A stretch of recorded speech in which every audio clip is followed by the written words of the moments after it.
Selamat siang, rekan-rekan semua, rekan-rekan kita di sini.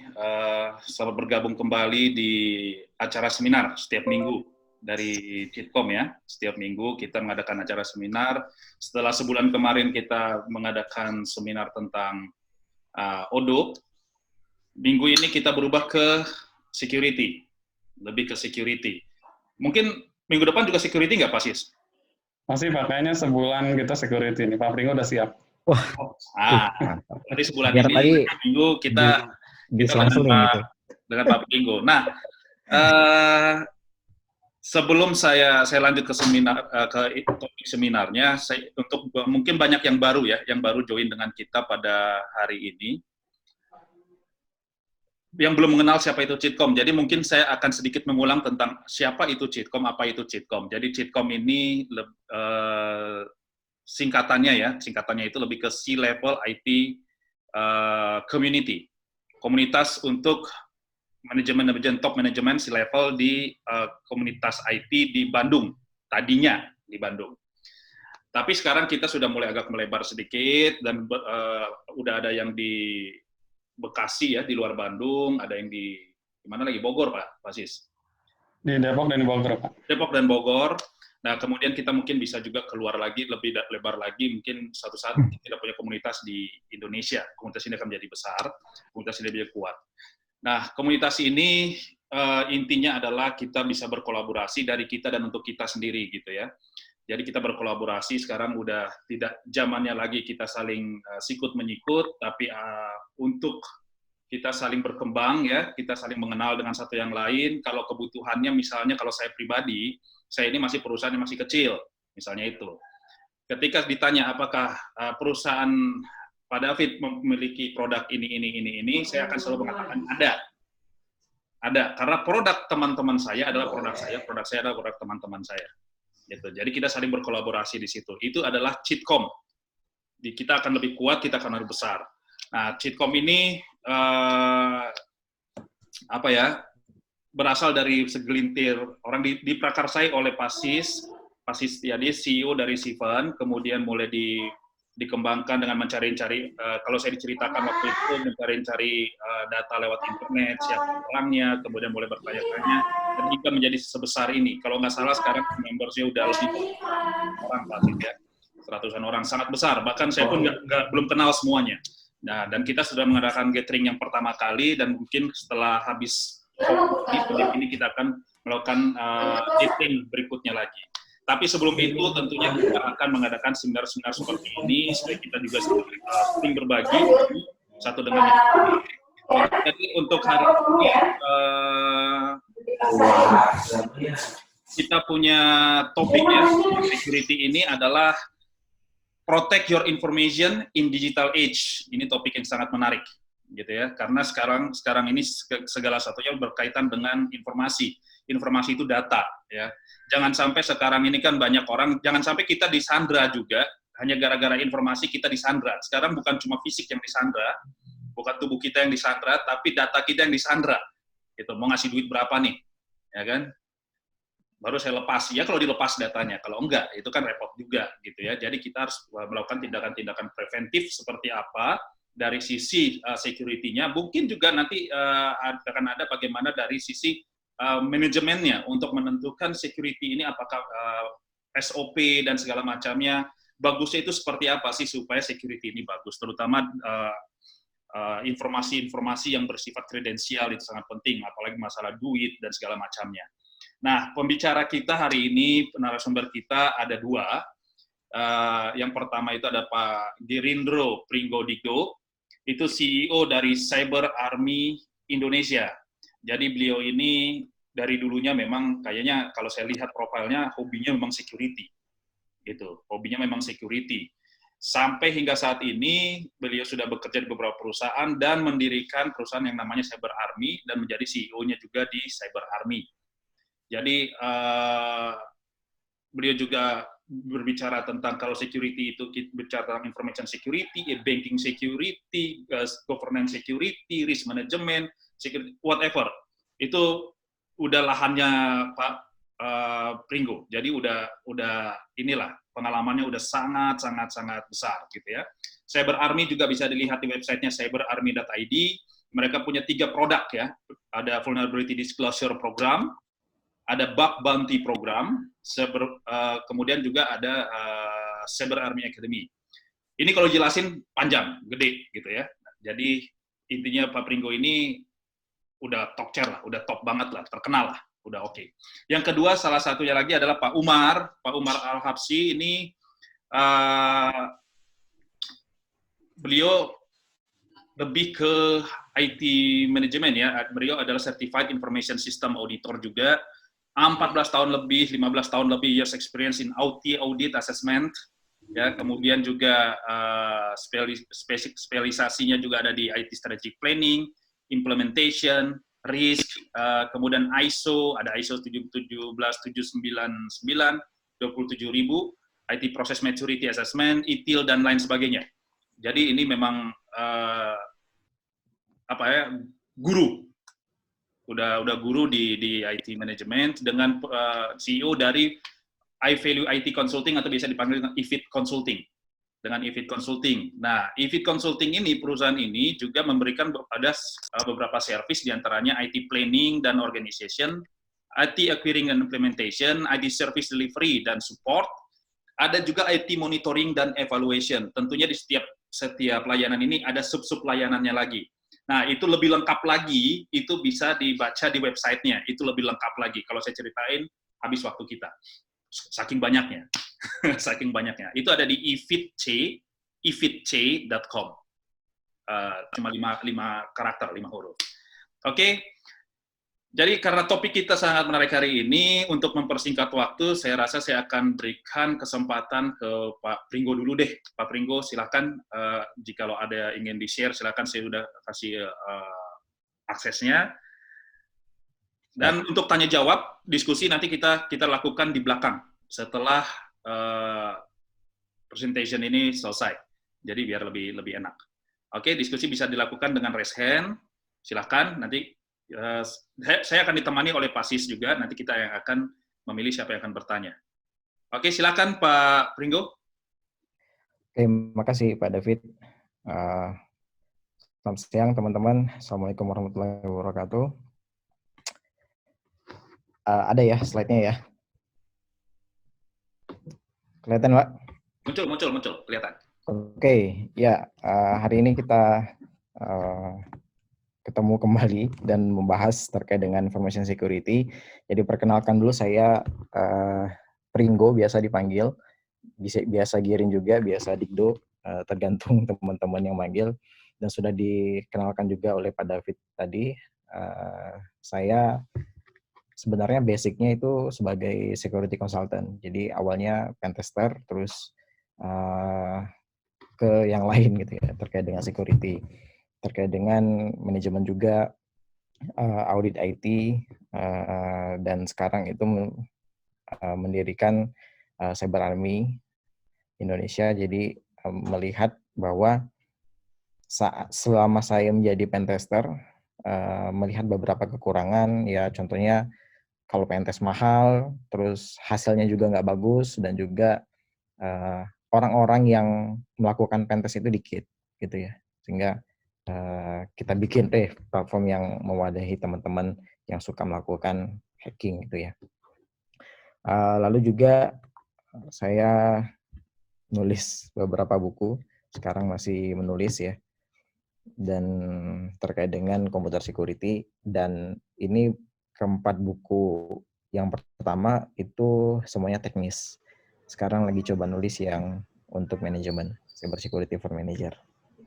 Itu sekilas. Kemudian ya, Cyber Army tadi sudah saya sampaikan, kita fokus ke security testing dan juga edukasi ya, baik teknikal dan juga manajerial edukasi. Kemudian security testing itu ada pentest, tapi kita pakai metode crowdsource metodologi. Ada bug bounty program dan juga ada vulnerability disclosure program. Ini yang kita lakukan lebih kepada pengamanan pada sisi software dan teknologi dan juga orangnya gitu ya.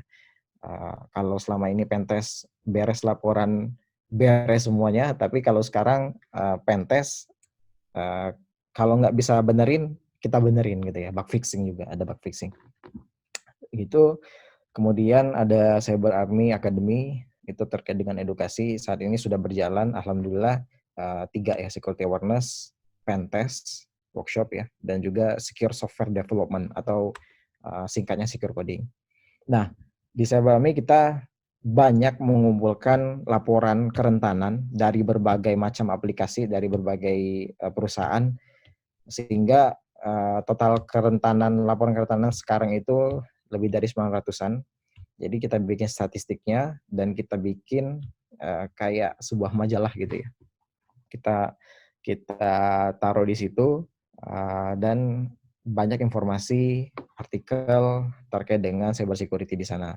Itu kita namakan Cyber Security Executive dan bisa di-download secara gratis. Kemudian ini akan jadi publikasi kedua ya, standar untuk melakukan pembuatan aplikasi secara aman. Jadi untuk teman-teman developer yang mau bikin aplikasi yang aman, nanti bisa mengacu ke standar ini dan akan segera publikasi insya Allah. Kemudian ini framework yang kita adopsi ya. Ini lanjut ya. Intinya adalah people, proses, dan teknologi. Ini mungkin di sesi lain ya.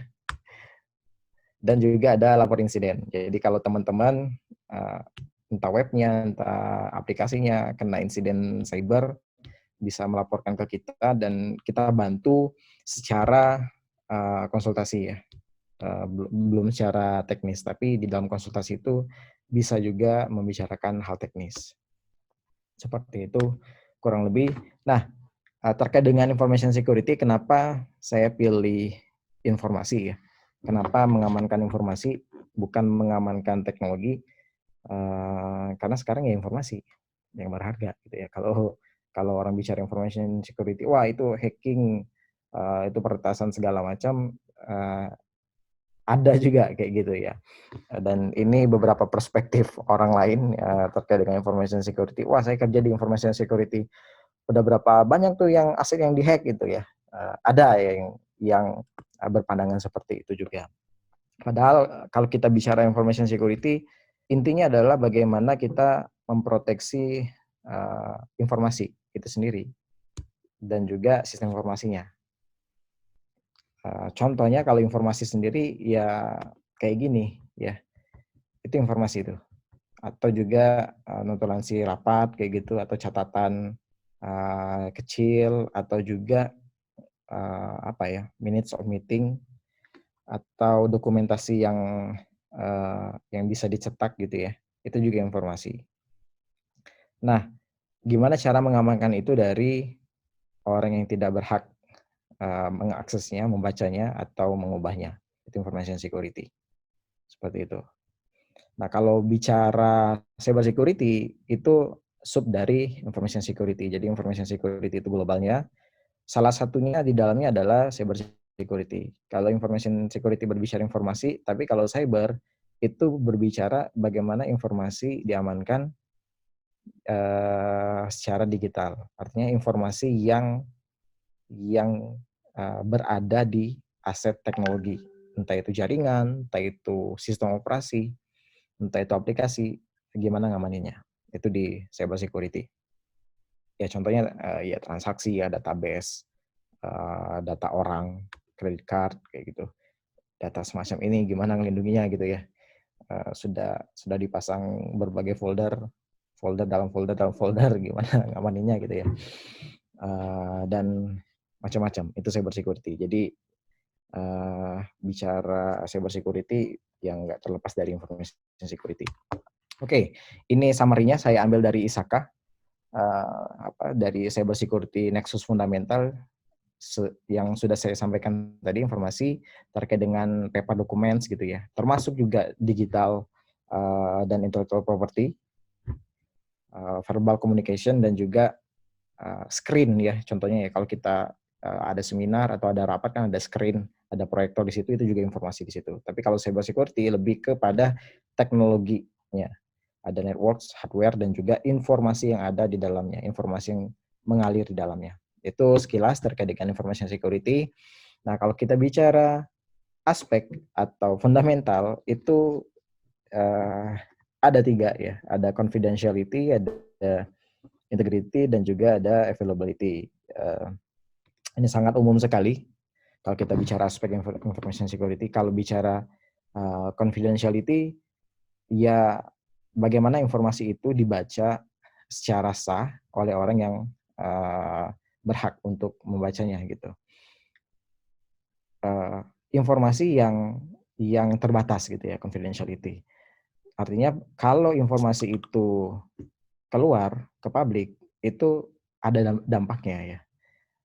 Yang paling tinggi dampaknya adalah informasinya keluar kayak gitu.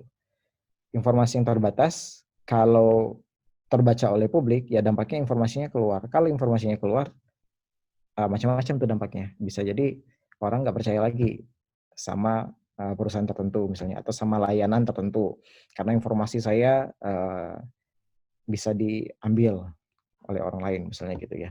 Atau juga bisa dimanfaatkan dalam kepentingan bisnis misalnya. Perusahaan B lebih bagus nih dalam mengamankan informasinya daripada perusahaan A karena mereka tidak mengamankan informasi kita. Kita registrasi di aplikasi, ternyata aplikasinya atau passwordnya nggak di-hash misalnya kan. Atau profil saya bisa dibaca secara publik. Itu terkait dengan confidentiality. Gimana informasi yang terbatas tadi bisa diamankan. Oke. Contohnya apa? Ya banyak ya. Ada slip gaji ya. Ada medical information, ada personal information, informasi di Facebook misalnya, atau informasi di sosial media penting nggak? Tergantung orangnya gitu.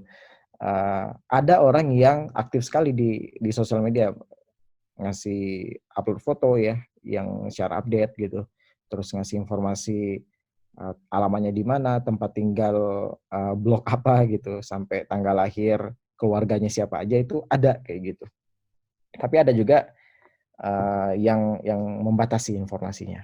Jadi kalau bicara seberapa tinggi informasinya itu kalau secara personal itu tergantung pemahaman dan tergantung kepentingan. Tapi kalau secara bisnis, secara organisasi itu melihat dari dampaknya. Dampaknya misalnya nih kalau informasi keuangan kalau tersebar di publik atau strategi roadmap atau master plan perusahaan tersebar di publik, dampaknya apa? Sehingga ada potensi kerugian di situ.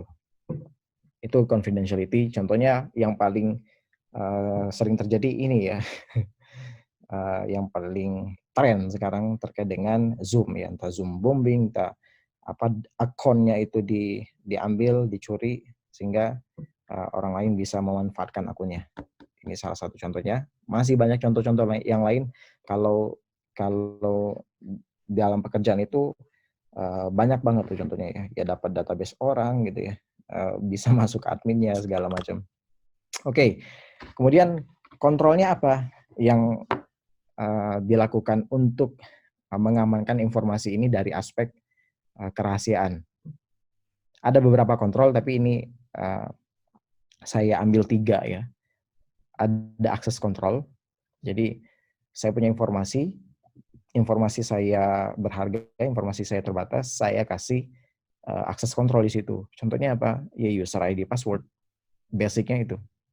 Atau kalau mau lebih baik, saya kasih faktor lain, entah itu pakai OTP misalnya, atau pakai key file misalnya, atau pakai yang lain gitu ya, multifaktor autentikasi. Kemudian ada file permission, ini terkait dengan ngasih akses ke user lain ya. Contohnya kalau paling gampang di sistem operasi itu file etc passwd itu nggak boleh diakses oleh user biasa gitu ya, hanya boleh diakses oleh root gitu, atau etc shadow misalnya, atau konfigurasi itu nggak boleh. Jadi dikasih batasan akses. Kemudian enkripsi. Nah, kalau bicara enkripsi, informasi itu bisa dienkripsi dengan media yang ada ya. Kalau saya enkripsi misalnya pakai full disk encryption misalnya, itu bisa dilakukan. Kemudian kalau email itu enkripsinya gimana? Ya biasanya pakai PGP gitu. Itu terkait dengan aspek confidentiality. Yang kedua adalah integritas. Sederhananya adalah bagaimana caranya supaya informasi tadi itu tidak berubah keasliannya atau integritasnya nggak rusak. Ya, saya transfer uang 100.000 ke rekening A, terus di jalan itu ternyata di tap gitu ya. Ternyata dicegat, diganti jadi 200.000 ke rekening si C gitu. Itu kan integritasnya udah rusak. Meskipun dari sisi aplikasi itu boleh gitu ya. Karena ya dari sisi aplikasinya nggak ada pengecekan integritas di situ, nggak ada validasi di situ. Sehingga loss aja bisa dicegat gitu. Berarti sudah rusak tuh integritinya. Artinya informasi yang awalnya itu yang kita kirim ternyata nyampainya itu berubah, itu berarti udah rusak integritasnya. Jadi integritas informasi saat dikirim, di jalan, dan saat diterima itu sama asli ya. Nah kira-kira nih kalau web biasa ya, blog biasa, nggak ada form di situ, cuman tulisan artikel doang, nggak ada form login, nggak ada form guestbook kayak gitu, itu perlu nggak keamanannya kira-kira? Nah, ada beberapa sesi saya tanya seperti itu, nggak terlalu perlu, karena kan webnya statis, cuma nampilin artikel doang gitu ya, dan juga nggak rahasia. Bener nggak rahasia, tapi integritasnya gimana? Sehingga perlu pengamanan. Kalau web itu menampilkan informasi aja, tapi informasinya penting, misalnya web Presiden RI ya, diganti informasinya, wah itu ya repot tuh Indonesia gitu. Apalagi kalau sekarang masa pandemi sekarang ada web statis yang ngasih statistik segala macam gitu ya, dan dirubah, wah itu miss-nya banyak sekali ya. Sehingga web statis pun kalau informasinya itu bisa berdampak, itu harus diamankan gitu ya. Saya punya blog pribadi, integritasnya harus saya amankan nggak? Ya perlu saya amankan kalau saya nggak mau nama baik saya tercoreng gitu ya. Orang masuk ke blog pribadi saya, nulis segala macam atas nama saya gitu kan. Itu kan rusak integritasnya. Padahal bukan saya. Itu terkait dengan integritas. Nah dampaknya adalah ya tadi yang sudah disampaikan, nggak akurat. Informasinya udah nggak asli, nggak akurat, dan dampak lain bisa chaos tuh terhadap informasi itu. Dampak lain lagi adalah fraud ya. Tadi ya, kalau misalnya transfer ke rekening A diganti ke rekening B, terus jumlahnya juga diganti. Atau misalnya saya belanja di e-commerce, saya beli barang harganya 100.000, saat saya melakukan check out itu saya ganti jadi 10.000 ya. Itu bisa dilakukan di beberapa aplikasi yang sudah saya tes gitu ya. Jadi integritasnya harus dijaga. Itu terkait dengan integrity. Oke, balik dulu deh. Saya baru keingetan sih tadi yang confidentiality. Jadi ada pernyataan seperti ini. Ya udah deh, kalau mau aman, komputernya, laptopnya, atau servernya cabut aja kabelnya dari internet, matiin, terus taruh di bawah tanah, di atasnya ada tentara menjaga. Kira-kira aman nggak?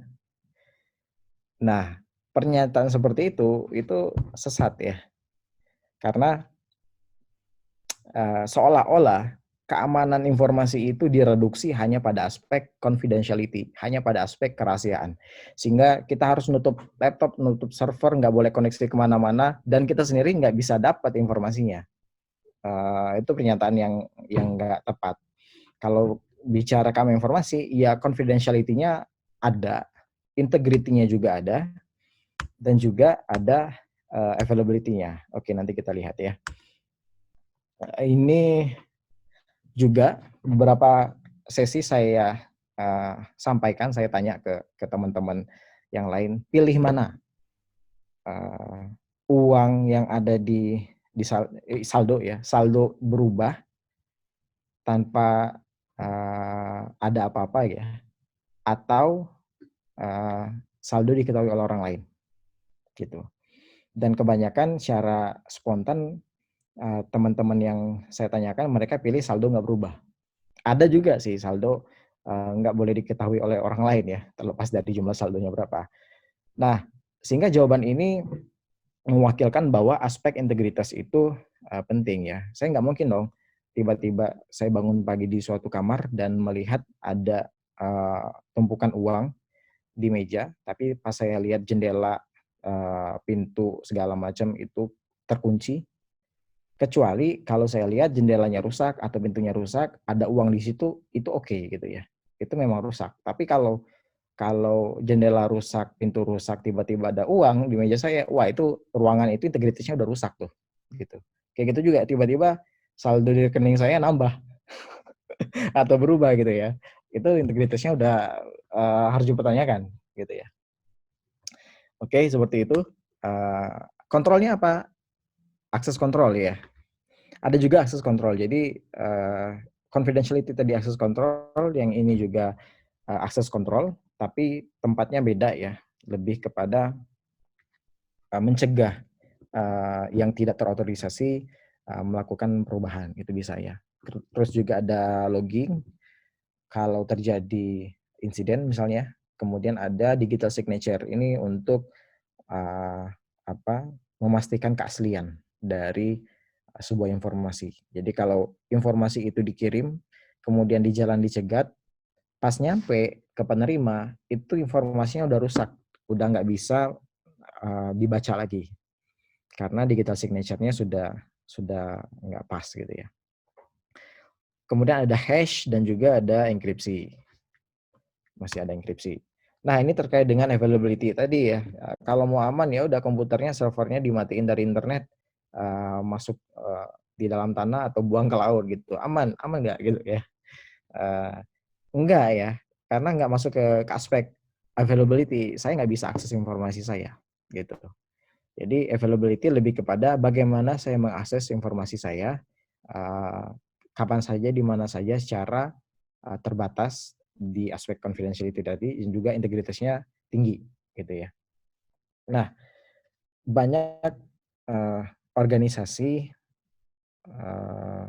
cenderung bingung ya memprioritaskan aspek ini. Oh, kita confidentiality duluan, oh kita integrity duluan gitu, kok kita availability duluan. Contoh gampangnya ya, kalau availability yang lebih prioritas itu aspek kepada layanan publik ya, itu availability-nya harus tinggi tuh. Contohnya komunikasi ya, itu harus tinggi tuh, apalagi menjelang Lebaran gitu ya. Komunikasi nggak boleh putus, atau telco ya, perusahaan telco, atau misalnya banking, ATM gitu ya. Kalau ATM-nya mati, ya rugi bankingnya.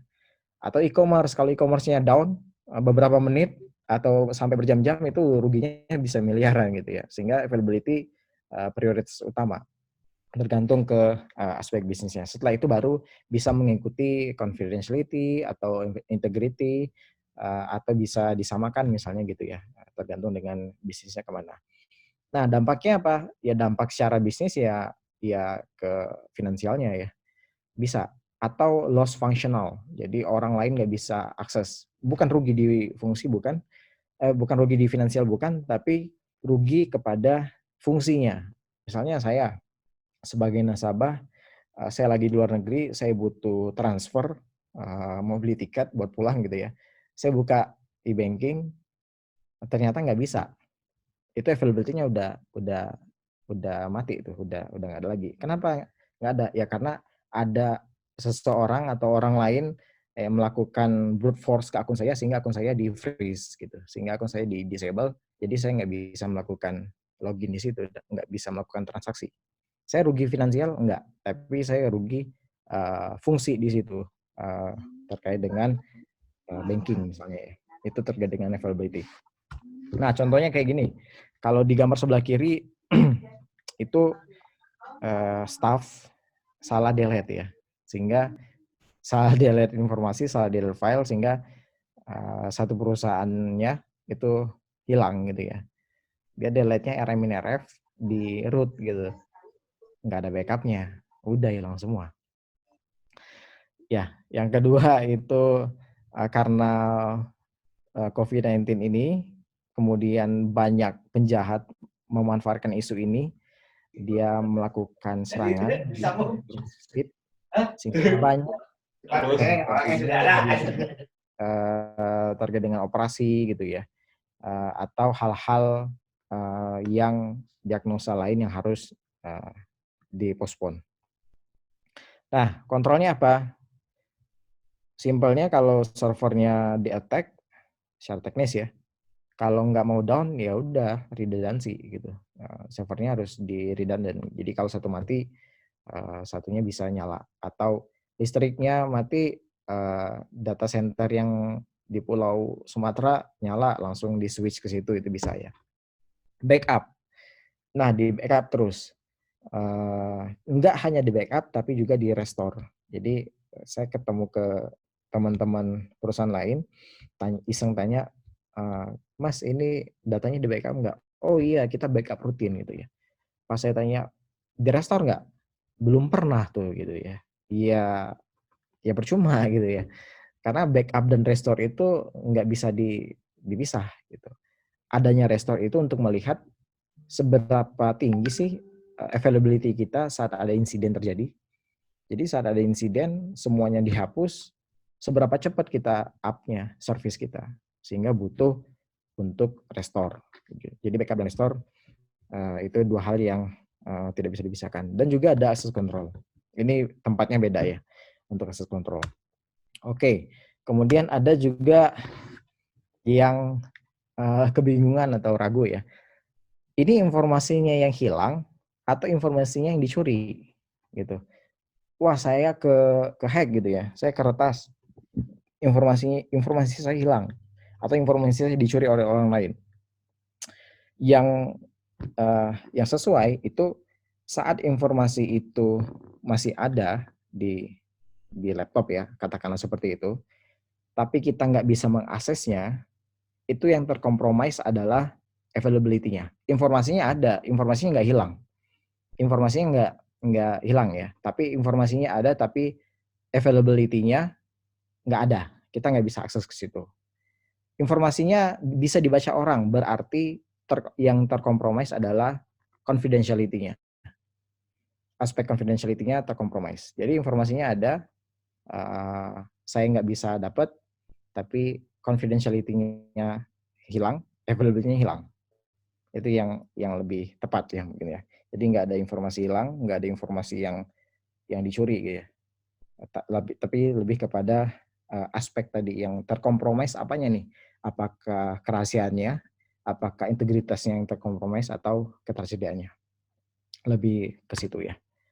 Nah, kira-kira apa yang perlu diperhatikan atau apa yang harus dilakukan, diproteksi? Teknologinya atau informasinya? Nah, ini juga tidak sedikit teman-teman yang salah fokus ya.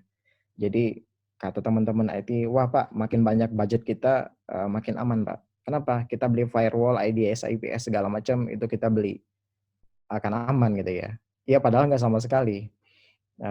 Terus juga ya percuma aja kalau dibeli kalau ujung-ujungnya cuma jadi router. Ya beli firewall, beli IPS ratusan juta, miliaran, tapi nggak di ventaning ya. Loginnya aja, username passwordnya admin gitu kan, ya percuma aja kan. Ujung-ujungnya cuma jadi router doang gitu kan. Dan itu ada kejadian seperti itu ya. Jadi wrong fokus, fokusnya salah, more budget is more secure, enggak ya. Karena kita bicara orang di sini, enggak cuma teknologi aja, tapi juga ada proses nanti ya. Terus juga ya kita aman kok, kita pakai firewall, atau kita aman, kita selalu di pentest tahun 5 kali misalnya. Enggak juga, belum tentu ya, karena fokusnya bukan ke situ. Terus secara organisasi, ada struktur di organisasi itu security. Tapi security-nya ditempatkan di information technology. Ya berarti kan security untuk IT, bukan security untuk informasi. Itu juga salah fokus gitu ya. Yang bagus, yang benar adalah seperti Pas Pampres. Kalau Pas Pampres itu kan tugasnya mengamankan presiden. Nah, tapi dalam rangka mengamankan presiden, semua aset atau semua fasilitas yang akan dipakai oleh presiden itu sebelumnya diamankan. Gitu. Jadi kalau presiden keluar kota, itu beberapa hari sebelumnya itu Pas Pampres pergi duluan gitu ya. Untuk apa? Untuk sterilisasi dan untuk clearance ya.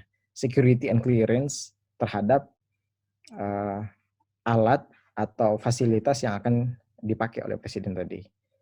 Tujuannya apa? Tujuannya untuk mengamankan presiden gitu, bukan untuk mengamankan teknologinya atau untuk mengamankan aset yang fasilitasnya gitu ya. Begitu juga dengan teknologi informasi. Kita mengamankan teknologinya, tujuannya apa? Untuk mengamankan informasi. Kalau teknologinya sudah diamankan tapi informasinya masih bisa diambil oleh orang lain, berarti ya informasinya memang nggak diamankan, bukan teknologinya gitu ya. Sehingga harus ada di struktur organisasi itu di C-level ya, namanya Chief Information Security Officer, bertugas untuk mengamankan informasi yang ada di perusahaan, nggak cuma teknologinya. Oke, ini terkait dengan statistik. Ya, teman-teman mungkin sering baca ini. Kalau kita lihat internet, pengguna internet sangat banyak sekali ya, sekitar 175 juta. Ada risiko di situ, banyak sekali risikonya. Ini dulu beberapa waktu yang lalu ya, kalau bicara penjahat cyber seperti ini, mereka lebih kepada hardware ya, mungkin ya, bikin kartu ATM palsu gitu ya, skimming gitu. Tapi kalau sekarang seperti yang disampaikan Pak David tadi, orang menyandra data kita, nggak peduli secara fisik apa, yang penting informasinya disandra dulu. Kalau mau informasi balik, bayar dulu gitu ya. Jadi bukan teknologinya sekarang, tapi informasinya yang disandra. Ya contohnya ini ransomware nih, mereka menyandra berbagai informasi. Oke. Nah, terus gimana sih secara umum ransomware itu masuk? Ya pasti dari end user, entah itu dari resepsionis, dari staff misalnya, atau dari yang lain. Melalui apa? Bisa dari attachment atau bisa dari flash disk ya. Kita aman kok, kita di kantor kita nggak ada internet, kita pakai internet semua, kita pakai LAN semua. Oke, nggak masalah. Tapi flash disknya di disable nggak? Nggak ternyata. Ya udah, masuknya dari situ gitu ya. Masuk virusnya dari situ. Setelah virusnya masuk, dieksekusi, apa yang dilakukan? Banyak gitu ya. Biasanya melakukan enkripsi file ya. Enkripsi file kalau di ransomware itu jenis enkripsinya nggak main-main, tapi pakai military class. Artinya kalau kita mau melakukan cracking, udah nggak bisa lagi deh gitu, susah gitu ya. Kemudian step selanjutnya itu basicnya ya, kalau sudah kena ransomware, step selanjutnya itu si ransomware itu bisa melakukan scanning port, scanning service yang mana aja yang bisa dieksploitasi. Ya contohnya SMB ya, 445 biasanya. Itu dieksploitasi, kemudian disebarnya lewat situ tuh. Gitu. Jadi nggak perlu perantara orang lagi sekarang. Perantaranya port SMB yang punya celah di situ disebarkan melalui jaringan. Kena banyak gitu. Selanjutnya adalah mencuri kredensial, dan yang terakhir ya delete MBR-nya atau master boot record-nya. Ya nggak peduli lagi sekarang informasi ditahan atau enggak, udah delete semua. Itu yang paling bahaya ya. Sehingga obat dari ransomware adalah backup ya. nggak ada antivirus ransomware kalau untuk sekarang. Backup sekarang ya. Bisa juga, ada juga, tapi kalau perkembangannya susah kalau udah kena. Jadi harus di backup dulu. Nah, ini ternyata layanan penjahat cyber itu banyak ya, dan itu sangat murah. Saya mau matikan perusahaan A misalnya, webnya di down kan deh selama sebulan, bayar sekian gitu ya. Atau saya mau spamming email, bayar sekian. Murah ya, tergolong murah untuk melakukan kejahatan siber. Dan ini ada layanannya ya. Oke, terus selanjutnya, nah ini impact-nya, impact tingkat lanjutnya bisa seperti ini ya, karena infrastruktur di kita masih belum seperti ini, jadi belum ada impact apa-apa kalau terkait dengan seperti ini ya, infrastruktur. Ada juga yang jualan ayam, kena ransomware, nggak bisa jualan ayam gitu ya, ada seperti itu. Kalau kita ya bisa ya, nggak masalah. Device disclosure, itu bisa terjadi di kita juga, IoT ya, sekarang lagi marak, entah itu jam, kulkas, TV, kamera, apalagi IP cam itu bisa terdisclosure di publik. Kalau nggak hati-hati, misalnya nggak pakai username password, atau juga nggak ada itu, atau juga username passwordnya bisa ditebak, itu bisa diambil alih ya. Dan ini yang paling banyak ya, information disclosure terkait dengan informasi sistemnya kah, terkait dengan informasi penggunanya, terkait dengan informasi organisasinya, itu yang paling banyak ditemukan ya, kalau di kita ya, gitu. Nah, dari mana asalnya? Ini diambil dari Issaka lagi. Saya baca buku Issaka. Jadi trade agent itu dibagi 4 menurut Issaka ya. Tapi kalau saya baginya 5, nanti kita lihat. Ada unsophisticated attacker atau script kiddies ya. Ini yang melakukan, yang baru nonton film hacker, setelah nonton cari di Google cara melakukan hacking Facebook gitu ya. Nah, itu tuh. Jadi dapat tools hack facebook.exe, di-download, pasti double klik, kena malware gitu ya. Ke-hack sendiri. Itu bisa. Tapi ada juga yang berhasil tapi nggak tahu cara kerjanya seperti apa. Itu bisa unsophisticated attacker. Ada juga yang sophisticated attacker. Ini lebih kepada mereka yang sudah paham terkait dengan tools, terkait dengan teknik-tekniknya, dan juga motivasinya beda sekarang. Kalau yang unsophisticated itu melakukan peretasan karena ada celah di situ. Jadi random ya melakukan peretasannya. Tapi kalau sophisticated itu melakukan peretasan lebih kepada di organisasi itu ada informasi yang berharga loh. Oke, kita retas gitu ya. Lebih kepada situ ya. Jadi motivasinya sudah beda. Kemudian kalau corporate espionage itu lebih berbahaya karena yang melakukannya adalah tim internal, yang mana kalau kita pakai CM gitu ya untuk monitoring network, itu cuman bisa monitoring unauthorized external access ya, melakukan monitoring terhadap teknologi aja, tapi terhadap internal perilaku orang itu nggak bisa dimonitor. Jadi bahaya sekali karena insiders itu bisa mengambil alih banyak informasi. Ya gampang kan, masuk ke kantor dapat informasi, dapat informasi ambil, karena nggak ada batasan di situ gitu. Kalau orang luar itu batasannya ya banyak, dari internet juga susah, masuk ke kantor juga susah gitu ya. Lebih gampang ya insider, jadi berbahaya. Selanjutnya adalah state sponsor attackers. Ini yang lebih udah bicara negara ya. Jadi negara menyerang negara lain misalnya, itu sudah APT, Advanced Persistent Threats. Itu serangan tingkat lanjut. Kemudian ini yang saya tambahkan, kita sendiri jadi threat agent. Kenapa kita sendiri? Ya kalau dari pihak manajemen misalnya, atau dari pihak manajemen salah mengambil kebijakan, salah bikin kebijakan security misalnya. Secara teknis kebijakannya password harus diganti setiap 1 bulan, minimal 8 karakter, ada huruf besar, huruf kecil, angka, dan special karakter. Tapi kita nggak melakukan itu termasuk threat agent secara tidak langsung, karena kita tidak mengimplementasikan secure changing password di situ. Atau juga teman-teman engineer saat bikin aplikasi, ya mereka bikin asal jalan aja ya. Yang penting jalan, di-deploy ke klien senang, attacker juga senang karena dapat bug di situ.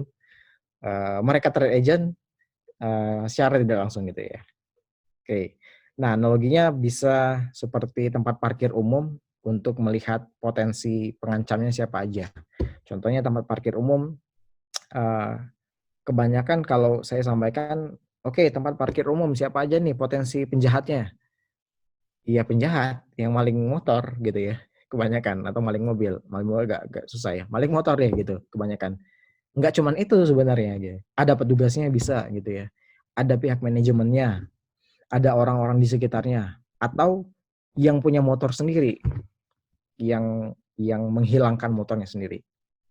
Ada motivasinya sendiri gitu ya. Ya contohnya kalau dari manajemennya ya dari kebijakan tadi ya, kebijakannya nggak baik gitu ya, sehingga potensi trade agent sebagai trade agent itu bisa secara tidak langsung, atau pemilik motor sendiri, wah ya udah deh saya hilangin aja deh sengaja supaya saya dapat asuransi gitu ya, ganti rugi kan, bisa jadi kan gitu. Jadi nggak cuma penjahat beneran yang ingin maling motor gitu ya, tapi banyak kalau diidentifikasi seperti itu kurang lebih. Nah ini beberapa tips ya untuk memproteksi informasi. Kalau dari sisi kategori, kalau dari sisi organisasi, bikin kategori informasinya. Ini saya ambil dari Homeland Security. Jadi mereka bikin kategori, ada kategori yang classify ya, yang sangat terbatas.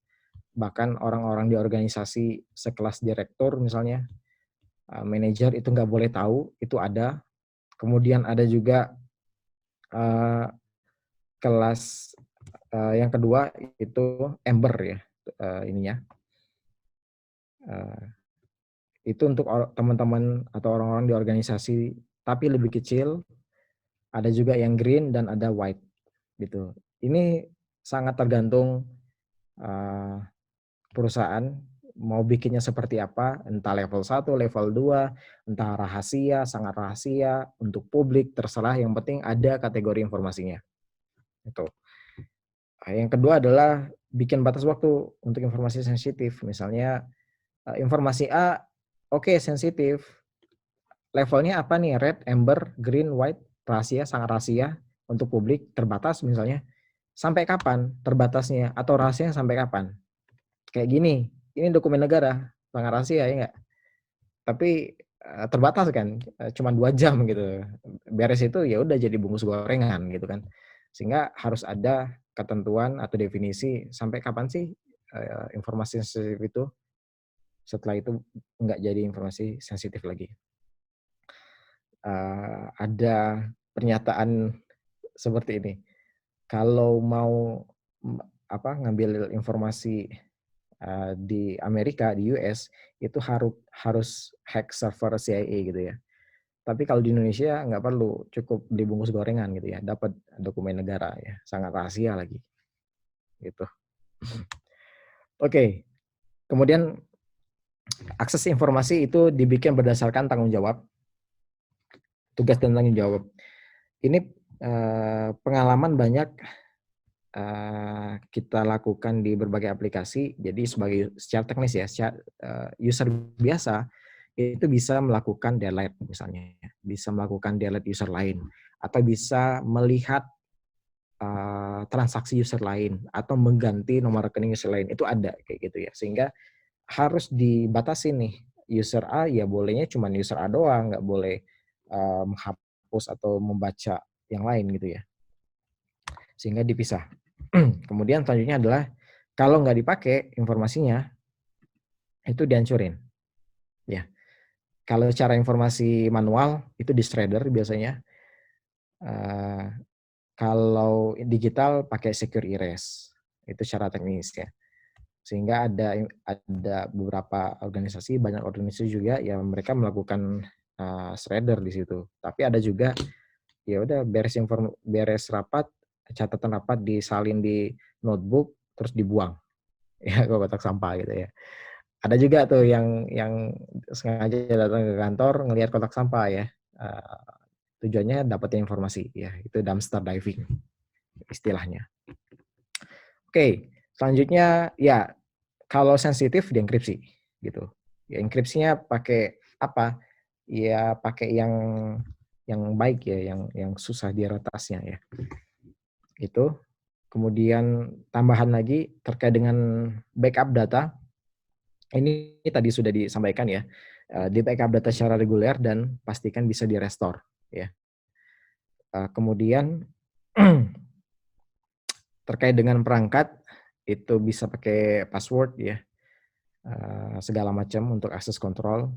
Terus konfigurasi perangkat, kalau ada kehilangan misalnya, atau misalnya kalau ada aplikasi baru, ada appliance baru, itu biasanya meninggalkan konfigurasi manual, sehingga memudahkan penjahat masuk ke situ. Konfigurasi manual seperti apa? Ya username admin, passwordnya admin gitu, slash administrator, anonymous gitu ya, masuk ke situ. Jadi informasi yang bawaan itu harus di take out, ganti konfigurasinya. Seperti itu. Kemudian pakai PVN saat melakukan transaksi atau melakukan hal-hal yang sensitif ya di jaringan luar, jaringan publik. PVN-nya pakai apa? Lebih baik PVN-nya bikin sendiri, ya di setup sendiri, atau PVN dari perusahaan misalnya yang sudah dipercaya gitu ya. Jangan pakai PVN gratis, itu khawatir lebih bahaya lagi tuh nanti. Oke, kemudian terkait dengan malware, pakai anti malware ya, update gitu ya, di patch sistem operasinya. Kemudian ada akses kontrol juga tadi, apakah boleh melakukan perbaikan pengubahan file misalnya, boleh nggak pakai USB, boleh nggak pakai CD ya, kalau ada CD-nya di server ya. Kemudian ada firewall. Terkait dengan phishing, ini lebih ke awareness, lebih bahaya di HP ya, karena nggak kelihatan itu phishing. Apalagi di HP nggak ada anti malware-nya di situ. Jadi saat ngeklik, ya udah nggak ada filtering lagi, langsung kebaca gitu ya, itu malware. Lalu ada password-nya, ya ini terkait dengan penggunaan password. Kalau kurang pakai two-factor authentication atau multi-factor authentication bisa. Ya, ini sebenarnya kalau bicara password ini berkali-kali disampaikan, tapi implementasinya ya tetap aja satu password untuk semua akun ya, karena susah merubah menjadi budaya. Oke, ini versi lengkapnya. Jadi di Cyberarmy juga bikin security awareness untuk publik ya. Contohnya poster seperti ini. Lanjut, ya kalau kita bicara security itu bukan produk ya, tapi proses. Jadi nggak bisa final, jadi terus menerus itu melakukan percepatan seiring dengan percepatan teknologi informasi dan percepatan orang-orangnya juga. Oke, ini summary-nya. Jadi kalau bicara information security, seperti football ini saya buat seperti football. Jadi di posisi defender itu ada teman-teman teknis ya, ada sysadmin, network ya. Mereka melakukan pertahanan di situ, melakukan monitoring di situ. Kemudian ada teman-teman internal audit sebagai penyeimbang di organisasi atau midfieldernya. Dan juga ada striker, ya teman-teman tester atau security consultant. Dan di organisasi biasanya ada formasinya, ada framework-nya.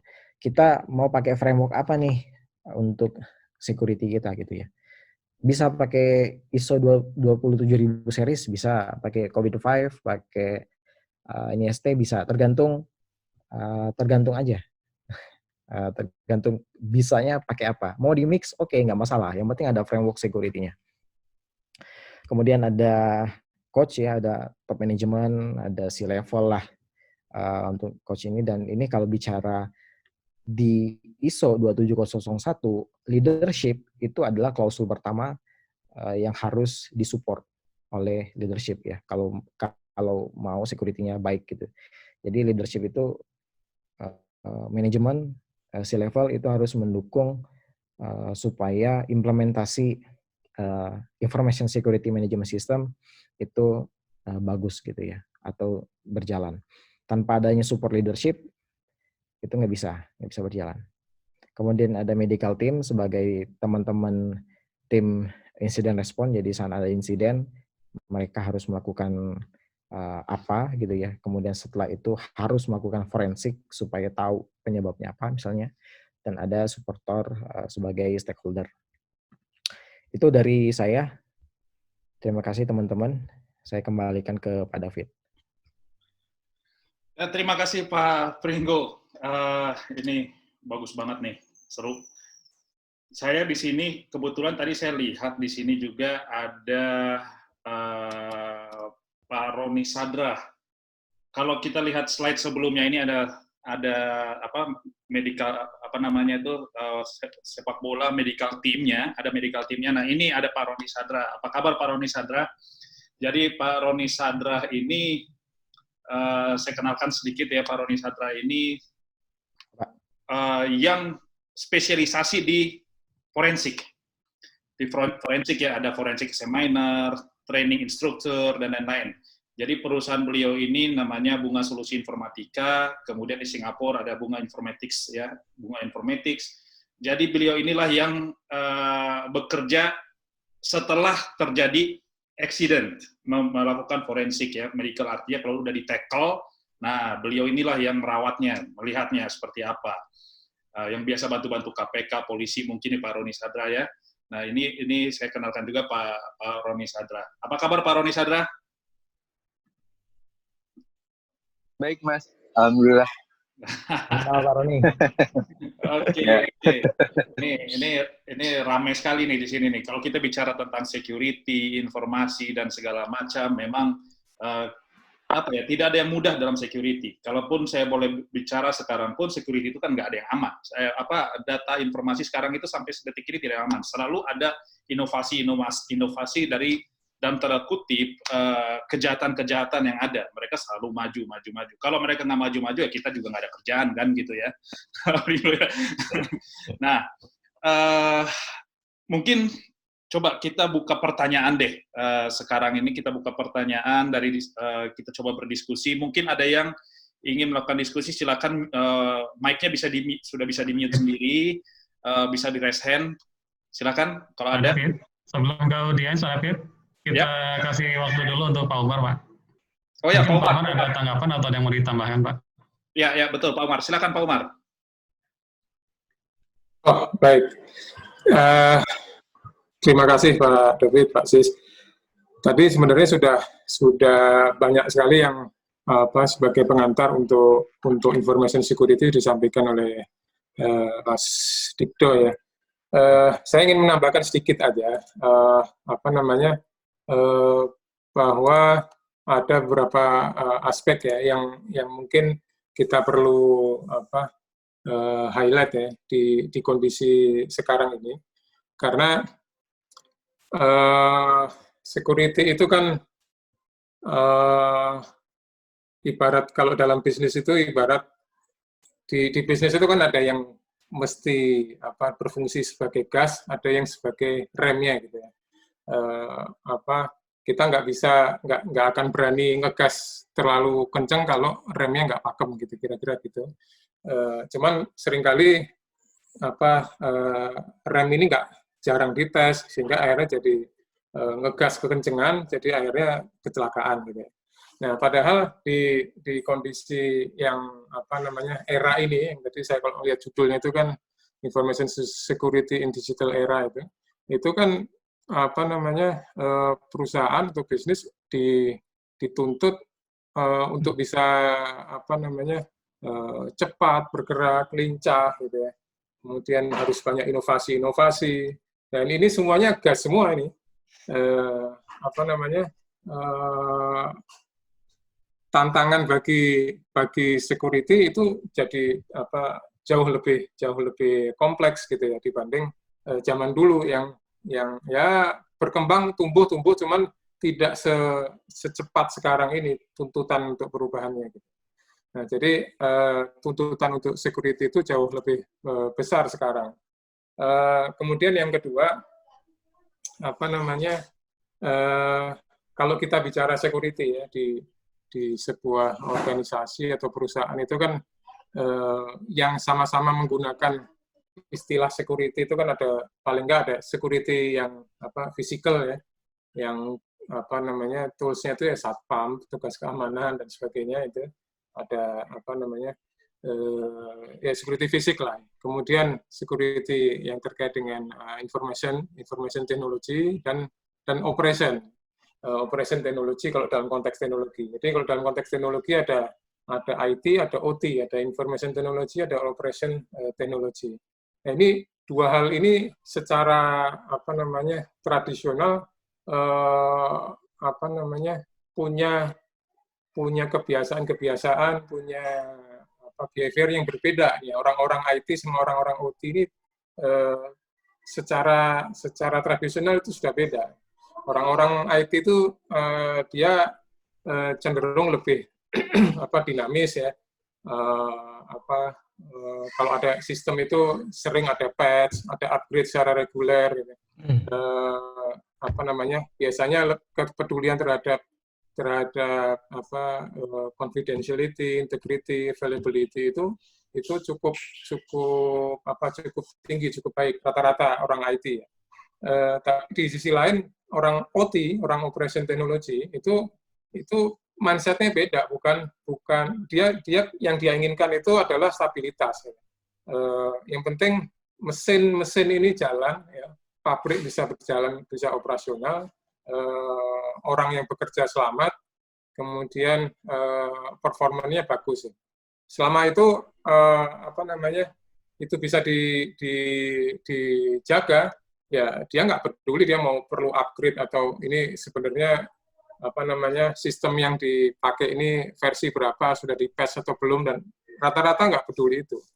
Nah, celakanya sekarang ini kan IT dan OT ini sudah convergen gitu. Jadi nggak bisa lagi dipisahkan antara IT dan OT, sehingga yang tadinya merasa aman-aman ya, kemudian tiba-tiba dikonekkan dengan IT, dengan dunia yang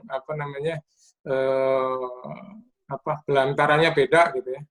Padahal mereka belum siap untuk bisa dikonekkan itu. Nah, itu padahal sistem-sistem seperti ini itu banyak dipakai di infrastruktur yang kritikal, gitu. Di pembangkit yang pakai SCADA, pakai segala macam PLC dan lain-lain yang itu kalau ditanya ini buatan tahun berapa, mungkin sudah lupa kali karena sudah terlalu lamanya. Nah, itu sering kali jadi celah untuk masuk celah security ya. Nah, kemudian jadi yang kedua adalah masalah konvergensi IT dan OT. Kemudian yang ketiga tadi sudah disebutkan juga oleh Mas Digdo, berbagai macam threat ya, ancaman. Ya kalau dulu kan banyak ancaman itu relatif terbatas ya. Kalau sekarang ya batasnya sudah nggak jelas karena semuanya saling terhubung gitu ya. Dan orang-orang itu sebagian penyerang itu sudah punya, bisa dibilang punya resource nggak terbatas, punya modal nggak terbatas untuk menyerang. Gitu. Tadi ada yang state sponsor atau yang di belakangnya itu ada sebuah organisasi yang mensponsori itu yang sangat canggih gitu ya. Makanya disebut tadi advanced persistent threat gitu. Sudah serangannya advance dan dia persistent, kekeh gitu. Nggak berhasil sekarang tunggu celahnya kapan lengahnya masuk dia. Nah, itu ancaman jenis baru ya. Kemudian yang berikutnya ada perkembangan juga bahwa kalau dulu itu security itu adalah domainnya operasional. Jadi kalau kita ngelihat misalnya COVID aja. COVID yang versi 4 atau 4.1 itu rilis sekitar 2007 ya, yang 4.1. Itu proses ensure system security itu adanya di domain operasional. Jadi security itu adalah wilayah operasional, bukan di wilayah yang sebelumnya, proses sebelumnya. Sementara kalau kita lihat COVID-5 yang di 2012, apalagi COVID 2019, itu sudah naik levelnya, sudah dia masuk di proses di domain yang lebih awal, di align process and organization. Jadi lebih ke strategic level. Nah, ini juga apa namanya pergeseran-pergeseran yang perlu menarik untuk dilihat gitu ya. Kemudian yang ini juga menarik juga adalah di satu sisi ancamannya apa namanya jauh sangat besar pertumbuhan ancamannya, tapi di sisi lain pasukan-pasukannya ini pemain-pemain bola ya tadi kata Mas Dikdo tadi itu sangat minim gitu. Di semua negara itu apa namanya mengalami krisis SDM security. Jadi walaupun sudah digadang-gadang dari kapan bahwa kita ini apa namanya sangat butuh kurang SDM di security ini, tapi perkembangannya juga nggak begitu signifikan gitu.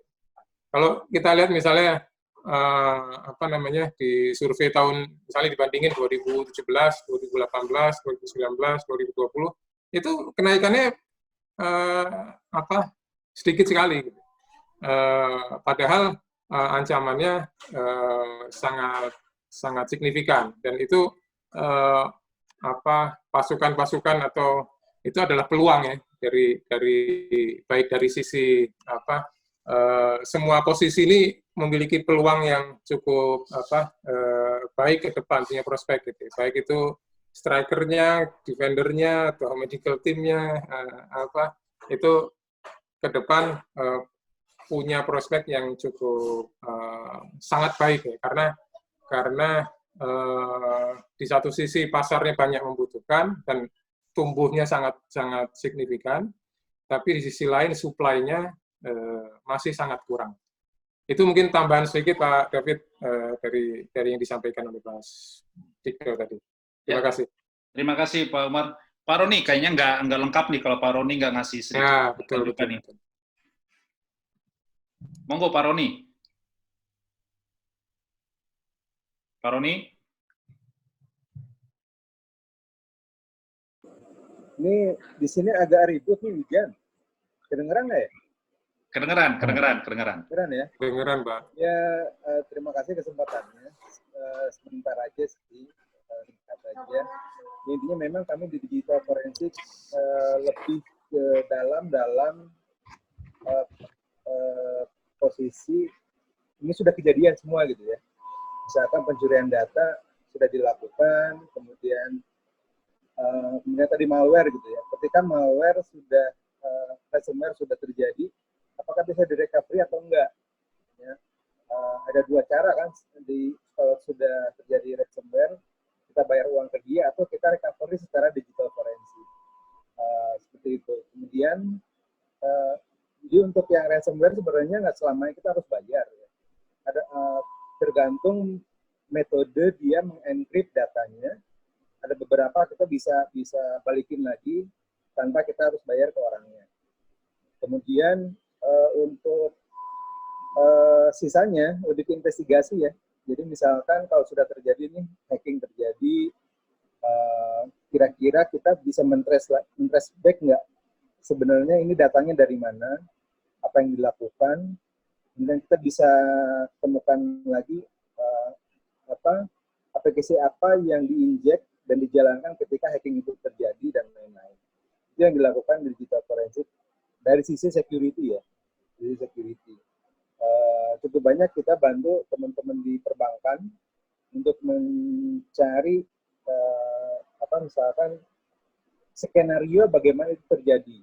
Ya, apa yang kita lakukan adalah mencari jejak apa aplikasi yang dijalankan, kapan itu dihapus dan lain-lain sehingga akhirnya mengarah ke satu komputer, satu PC dan lain-lain. Jadi sekali lagi yang tadi Pak Umar dan Pak Dikdo presentasikan itu memang lebih ke preventif ya, preventif, dan di digital forensik itu kita lakukan post investigation-nya. Setelah ini terjadi, kita bisa apa sih? Ya, kita bisa minimal kita bisa menjawab apa yang terjadi. Dan nanti setelah itu baru menjadi masukan untuk manajemen ini kejadiannya seperti ini, bagusnya ini. Ya. Mungkin di satu titik Pak Digdo, Pak Umar mungkin sudah bisa juga menjawab itu ya. Ketika kita lebih dalam, karena kami biasanya yang kita lihat adalah artefak dari Windows-nya, artefak dari servernya, dan artefak dari file-file yang sudah dihapus misalkan, ya. Karena mungkin sedikit tambahan tadi dari proses hacking ya, bahwa kejadian tahap terakhir bagi hacker setelah melakukan serangan adalah penghilangan jejak. Nah, penghilangan jejak. Digital forensik itu kita biasanya mencoba yang dihilangkan itu apa, karena itu biasanya yang menjawab, ya, yang menjawab apa yang terjadi. Ya. Jadi yang menjawab kenapa sih ini bisa kejadian, kenapa sih ini bisa terbuka dan seterusnya. Ya. Apakah dilakukan tahap ini kita bisa lihat biasanya dari file-file yang dihapus. Jadi untuk operating system Windows, kita bisa lihat urutan aplikasi apa saja yang pernah yang dijalankan sekian detik, sekian menit, atau sekian jam sebelum kejadian. Dan dari sana kita bisa terangkan nih, kemungkinan ini di-push, ini dijalankan, dan seperti itu, Pak. Mungkin sesi tambahan dari saya segitu dulu, Pak. Mungkin kalau misalkan nanti diberi kesempatan, akan saya menjelaskan use case yang mungkin lebih luas di digital forensik untuk investigasi. Terima kasih. Baik Pak Roni, pasti nanti kita akan kasih kesempatan Pak, harus itu. Harus itu, 1 sesi, 2 sesi, mungkin 3 sesi, ya seperti itu. Oke, udah ada yang mau bertanya belum ya? Kayaknya belum deh, tapi saya menarik nih, ada satu dari Pak Umar nih, atau dengan Pak Pringgo deh, juga sama-sama deh. Tadi dikatakan bahwa sumber daya manusia untuk orang-orang melakukan security ini masih sedikit ya, belum begitu maksimal. Faktornya apa sih biasanya? Apakah dia lebih suka berada bukan sebagai orang yang dalam tanda kutip orang yang baik, ya, atau apa gitu? Karena begini, kalau saya pernah melakukan, saya bukan ahlinya, tapi saya pernah ya namanya jiwa muda, dan walaupun sampai sekarang jiwa masih muda juga, selalu ingin tahu ya. Jadi saya mencoba beberapa kali, saya mencoba untuk tahu ya aplikasi-aplikasi yang biasanya untuk apa sih namanya live, apa kayak gitu-gitu ya, chatting, aplikasi-aplikasi apa ya, apa live lah, model-model gitulah. Nah, itu kan ada yang misalnya kalau kita mau ngobrol sama seseorang itu bayar misalnya begitu, gitu kan? Nah, itu saya sampai ngambil yang namanya playlistnya, streamnya yang langsung ke servernya gitu ya. Jadi dia tidak melewati aplikasi itu, tapi langsung dari si servernya itu, streamnya itu langsung ke saya, gitu ya. Itu artinya dari sisi itu pun saya lebih suka untuk melakukan hal-hal seperti itu daripada men-secure, ya kan? Kalau kita bicara dengan apakah ini tergantung juga dengan jiwa-jiwa anak muda atau seperti apa gitu ya. Nah, faktor-faktornya itu seperti apa, Pak Umar atau Pak Digdo, Pak Pringgo? Umar duluan mungkin ya, yang lebih senior.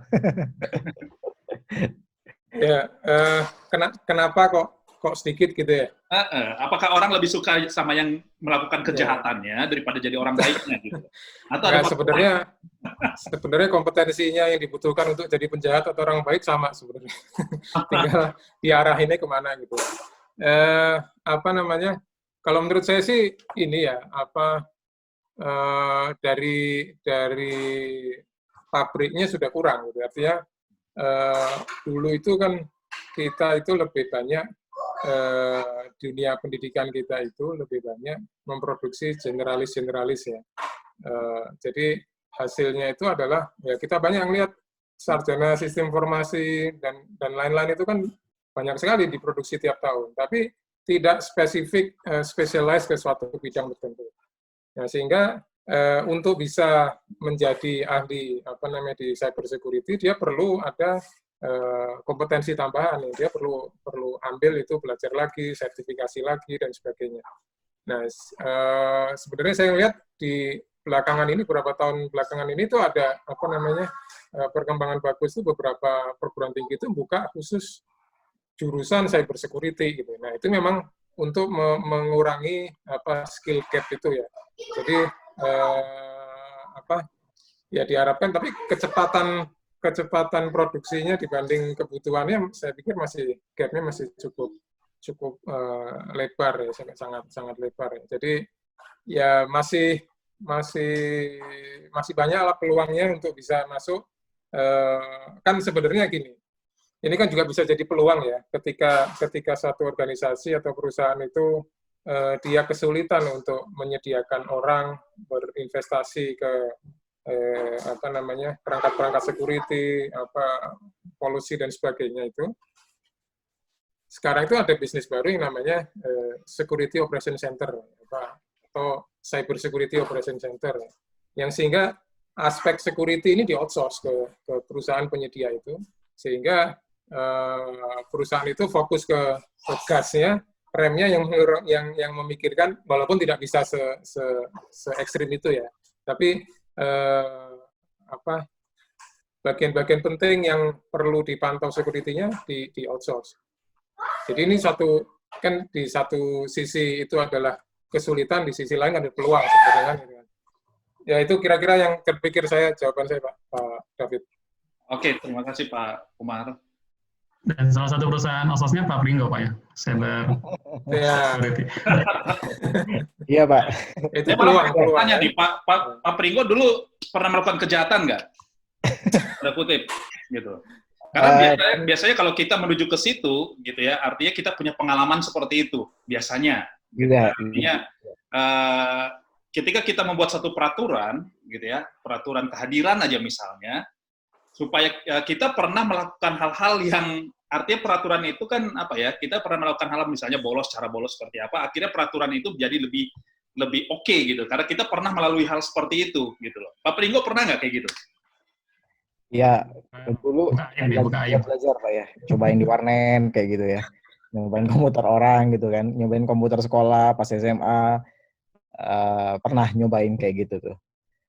Tapi setelah ada undang-undang ITE, wah itu udah ngeri-ngeri sedap tuh Pak, kalau nyobain komputer orang. Sekarang ya, kalau dulu kan enggak. Gitu. Dulu kan enggak. Ya Pak, saya coba tambahin sedikit Pak. Ya betul tuh Pak, dari Pak Umar tuh memang dari awalnya kita dididik secara generalis ya. Memang sumbernya yang kurang gitu. Dan banyaknya kalau secara teknologi ya teman-teman software developer itu banyak banget. Ya memang kalau di perkuliahan diajarin bikin program dengan berbagai macam bahasa pemrograman kan. Itu. Nah, di sisi security, saya juga ngajar di perguruan tinggi, Pak. Jadi, saya tanya ke teman-teman mahasiswa tingkat akhir, saat saya ngajar information security, skripsi kalian apa gitu. Pas saya tanya, ada yang security nggak? Nggak ada, gitu. Kebanyakan bikin aplikasi. Kenapa nggak security? Bingung, Pak. Bikin apa security, gitu. Nggak ada, jadi di kuliah itu nggak ada inputannya, apa sih security itu nanti kerjaannya apa sih gitu, sehingga teman-teman mahasiswa ini ya udah deh software developer aja atau database atau administrator aja itu lebih kebayang gitu. Jadi belum tersampaikan bahwa security itu apa ya, lahan pekerjaan baru yang sekarang masih banyak kebutuhannya, tapi sumbernya masih sedikit gitu ya. Dan juga saya di grup, kita ada grup IT audit dan security. Di situ ada teman-teman dari pemerintahan juga, swasta juga, banking segala macam yang ngurusin IT audit dan security. Itu kalau sekitar 280-an orang. Jadi kalau menjelang Lebaran atau akhir tahun itu bursa transfer panas Pak di situ Pak. Jadi caplok-caplokan. Ayo teman saya lagi buka nih lowongan nih yang mau gitu ya. Yang nyari informasinya ya dari situ juga, ngambilnya dari situ juga gitu. Dari luar nggak berani gitu ngambilnya. Karena tadi kalau bicara security, oke, kalau yang lain secara teknik oke ya. Tapi kalau dari sisi security mungkin agak berbeda di sisi etikanya. Jadi karena mengurusi data sensitif, jadi teman-teman security yang saya pahami, yang saya temui, mereka lebih berhati-hati merekrut orang ya, sebagai security engineer kah, sebagai security analis lah. Saya pernah kerja di Jakarta dulu, ada bos saya bilang, tolong cariin dong orang security, gitu katanya. Saya tanya syaratnya apa, Pak? Syaratnya cuma 2. Yang pertama jujur, yang kedua mau belajar. Gitu doang. Nggak perlu bisa bahasa pemrograman, bahasa segala macam gitu ya.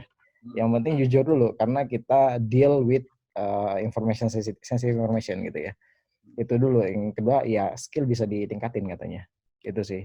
Nah mungkin juga teman-teman di Cyber Army ini kan banyak bug hunter ya, banyak anak SMA, mahasiswa, skillnya bagus, jadi mungkin kurangnya sumber security engineer itu belum ada arahan, gitu, belum ada arahannya mau kemana nih gitu, belum ada yang mengarahkan gitu. Jadi itu salah satu tujuan kita ingin mengarahkan, kita punya skill set ini loh gitu. Nanti kita arahkan ke perusahaan yang membutuhkan gitu. Tujuannya tadi ya supaya lebih banyak lagi yang berkecimpung di security gitu, nggak cuman orangnya itu aja, lu lagi gitu ya. Bosan lihatnya ya. Iya. Gitu Pak. Oke. Ini ada pertanyaan dari Maiza Rahman, mungkin ke Pak Pringgo ini, karena mic-nya bermasalah jadi nanya lewat chat. Kalau boleh saya tanya dari sini, mohon dijelaskan apa yang harus diperhatikan oleh developer dalam membangun aplikasi yang aman. Oke. Wah ini teknis ya. Jadi kalau teknis yang harus diperhatikan developer itu harus tahu potensi isunya di mana. Atau kalau bicara mindset attacker, potensi kerentanannya di mana. Gitu. Oke, saya bikin dari awal nih, bikin aplikasi seminar online misalnya, ada form di situ, saya bikin nama, terus alamat, segala macam, submit, nampilin data. Nah, kira-kira di mana nih potensi serangannya? Oke deh, saya pakai hash, terus saya pakai framework yang bagus gitu ya. Tapi kan nggak tahu nemuin potensi serangannya di mana gitu ya. Nah, mungkin hal itu yang perlu diketahui ya. Mungkin nggak sampai potensi serangan, tapi potensi logik aplikasi aja. Misalnya nama, boleh nggak nama diisi selain alfabet misalnya? Boleh angka, boleh special karakter, atau boleh script nggak gitu? Oh nggak boleh, nama boleh alfabet aja, ya udah difilter dong pakai itu. Nomor HP misalnya, terus alamat bisa nggak sampai 1000 karakter? Kantor mana atau rumah mana yang alamatnya sampai 1000 karakter? Nggak ada kan gitu. Ya udah dibatasin gitu. Mungkin lebih ke logik aplikasinya dulu supaya lebih gampang mengimplementasikan security-nya. Nah, itu dari sisi mindset attacker ya. Kalau dari sisi developernya, kalau sudah tahu itu, ya tinggal validasi aja. Sebenarnya yang banyak kita temui adalah kurangnya validasi di sisi aplikasi. Itu doang yang kurang. Selebihnya aplikasinya udah bagus-bagus semua. Kurangnya validasi. Misalnya, saya bisa menginputkan tadi ya, kalau saya daftar nama, saya masukkan script gitu ya, itu masuk gitu. Atau misalnya saat saya beli di e-commerce, saya ganti harganya, dan check out saya bayar sesuai dengan pergantian harga tadi. Itu bisa. Itu kurangnya di mana? Di validasi. Atau saya login sebagai user biasa, saya bisa akses profil orang lain, saya bisa merubah identitasnya, merubah nomor HP-nya misalnya, bisa gitu ya. Itu di mana kurangnya? Di logik aplikasinya. Nggak divalidasi gitu. Itu aja sebenarnya yang perlu diperhatikan. Jadi mungkin lebih membayangkan kayak gitu aja. Dan juga pesan error ya, itu yang mungkin diabaikan ya. Jadi saat aplikasi sudah deploy ke production, itu error message-nya nggak dihilangkan. Atau dump-nya ya, var-dump-nya biasanya itu nggak dihilangkan, harusnya dihilangkan sih. Itu secara basic-nya seperti itu. Tapi secara komprehensif, itu ada di Secure Software Development Lifecycle. Jadi kalau kita saat kuliah dulu ada Software Development Lifecycle, yang mana security nggak diajarin, ini ada Secure SDLC. Gimana caranya mengembangkan aplikasi secara aman. Nah ini nggak cuma dari sisi developer aja nih yang terlibat.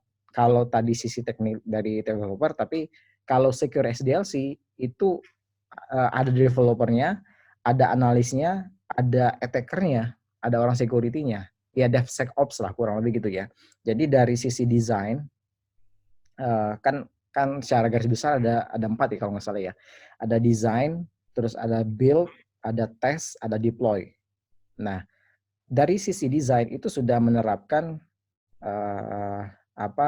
security. Misalnya saya mau bikin formulir seminar online. Oke, ada berapa form di situ?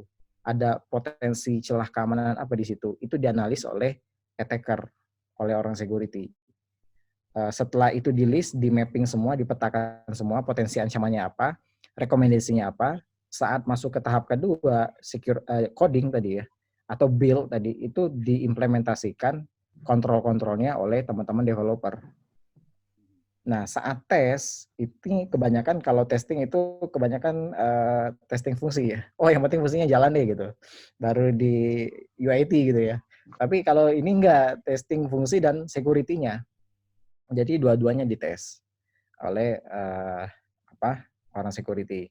Yang ketiga, yang keempat baru di production, yaitu baru di pentest beneran dites. Ada nggak sisa-sisa risikonya yang mungkin terabaikan saat melakukan testing tadi? Itu kalau secara komprehensif di Secure SDLC. Masing-masing ada aktivitasnya. Gitu sih. Oke, Pak Maizar. Mungkin itu jawabannya. Ya, artinya kan kita juga harus tahu scope dari si aplikasi ini seperti apa. Seperti tadi kita cari apa sih kemungkinan celah-celahnya di mana. Tapi kalau bisa juga mungkin mencari secara standar apa sih yang harus disiapkan untuk security-nya. Itu kan kita bisa cari guidance books-nya misalnya seperti apa. Nah, itu saya rasa itu juga salah satu hal yang bisa dilakukan. Nah, kemudian pertanyaan berikutnya ini ada dari Irfan Kurniawan. Silakan Pak Irfan Kurniawan.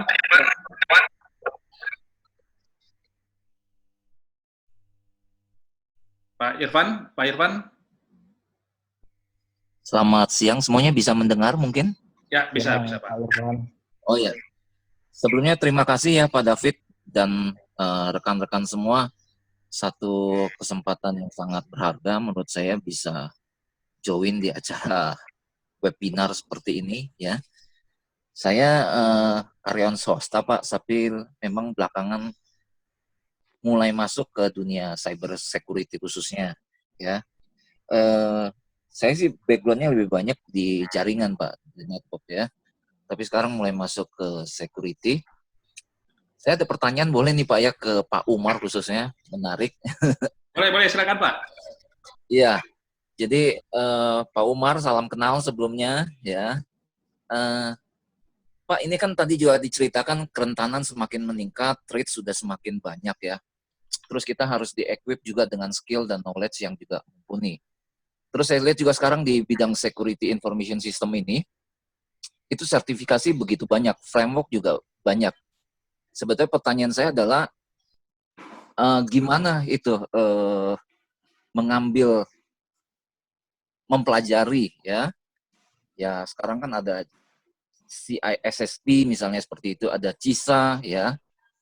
Nah mungkin Pak Umar bisa ngasih perbandingan seperti itu. Begitu juga saya lihat di framework, ada ITIL, begitu juga ada dengan COBIT mungkin ya. Nah, saya baru mau coba masuk mempelajari itu semua dan ini begitu banyak ya pilihannya ya. Mana yang lebih baik. Nah, itu Pak minta mungkin saran, advice. Terus gimana tips and triknya mempelajari demikian banyaknya informasi dan knowledge ini Pak. Supaya kita juga, kan sehari-hari juga di operasional, terus juga ini juga deras juga nih ya informasi dan knowledge ini. Gimana tipsnya nih Pak supaya bisa mempelajari dengan cepat? Dan saya lihat Pak Umar tuh ya udah banyak hal mungkin dari sertifikasi pengalaman yang inian yang saya tahu Pak. Mohon maaf Pak kalau ada yang salah. Itu aja Pak David mungkin pertanyaan saya. Terima kasih sarannya. Terima kasih Pak Umar. Pak Irfan, silakan Pak Umar. Ya, terima kasih Pak Irfan. Jadi memang betul banyak sekali lembaga-lembaga yang menawarkan sertifikasi ya untuk bidang-bidang profesional, termasuk security ini. Kalau dilihat yang paling populer ya kalau terkait dengan security ini itu antara lain ada CISSP, kemudian CISM yang dari ISACA ya, Certified Information Security Manager, dan hal yang lebih spesifik lagi terkait framework ISO 27001 juga punya untuk asesornya dan sebagainya. Pilih yang mana tentu harus milih salah satu, Pak. Jadi nggak bisa kita semuanya sekaligus kita mau ambil ya, mesti perlu bertahap kita tetapkan target-target yang mana dulu mau kita kejar, kemudian setelah dapat terus habis itu yang mana dan sebagainya. Memang sekarang itu lebih laku sertifikasi dibanding ijazah. Ya kayak siapa kemarin bilang itu ya, ijazah yang kalau nggak salah Mendiknas kita sendiri yang bilang ya, ijazah itu sekarang sudah nggak terlalu penting, nggak terlalu dilihat oleh pimpinan-pimpinan usaha ya, pimpinan perusahaan. Yang penting itu adalah punya kompetensi. Nah, salah satu bentuk pengakuan terhadap kompetensi itu adalah sertifikasi itu. Kemudian yang kedua terkait framework. Framework ini sebenarnya betul memang banyak sekali ya. Tapi ada framework yang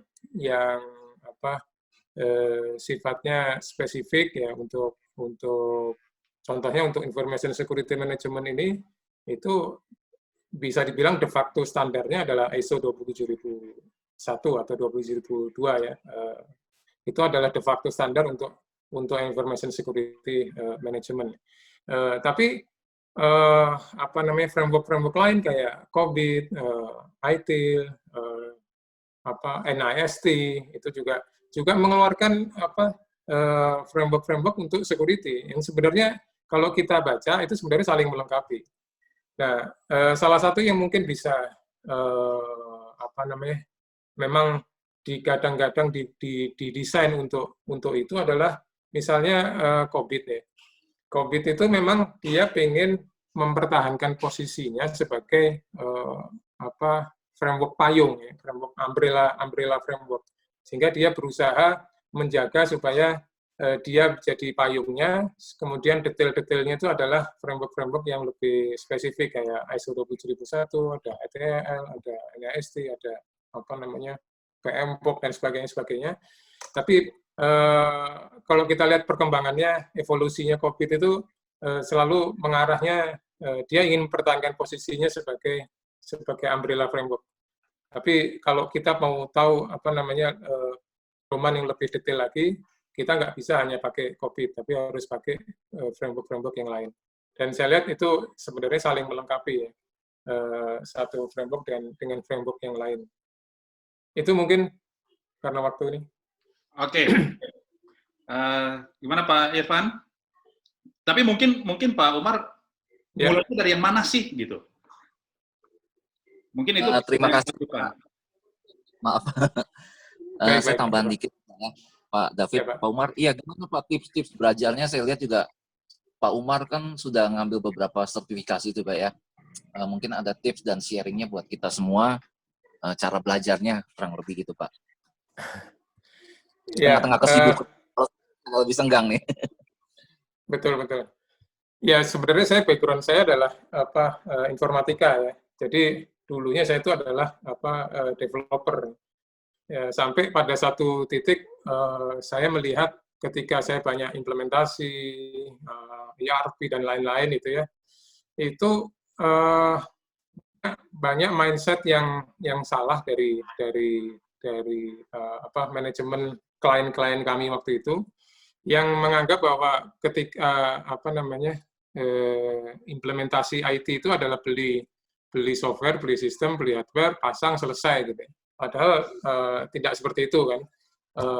Banyak hal yang harus diperhatikan. Ya. Dari situ mulai saya tertarik untuk mempelajari ada dunia-dunia lain yang sangat menarik waktu itu. Tadi Pak Irfan juga cerita ketika baca COVID misalnya, wah ini banyak dan menarik tapi banyak banget gitu. Ya, memang nggak bisa sekaligus Pak. Ketika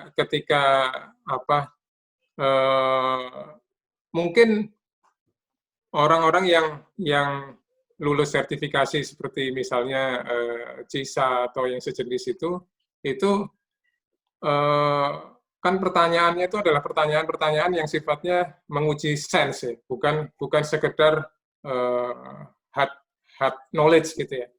Jadi mana yang lebih baik dibanding di antara pilihan yang ada dan sebagainya. Dan itu butuh ada pengalaman jam terbang yang bisa membedakan antara itu. Walaupun kalau kita ngelihat di training-trainingnya sertifikat, saya dulu nggak ikut training Pak, langsung ikut sertifikasinya.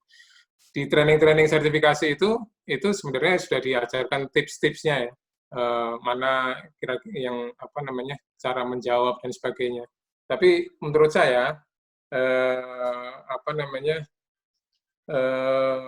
jam terbang kalau Pak Irfan sudah lama misalnya di infrastruktur atau jaringan itu lebih berharga dibanding tips-tips yang diberikan saat training yang sifatnya instan gitu ya.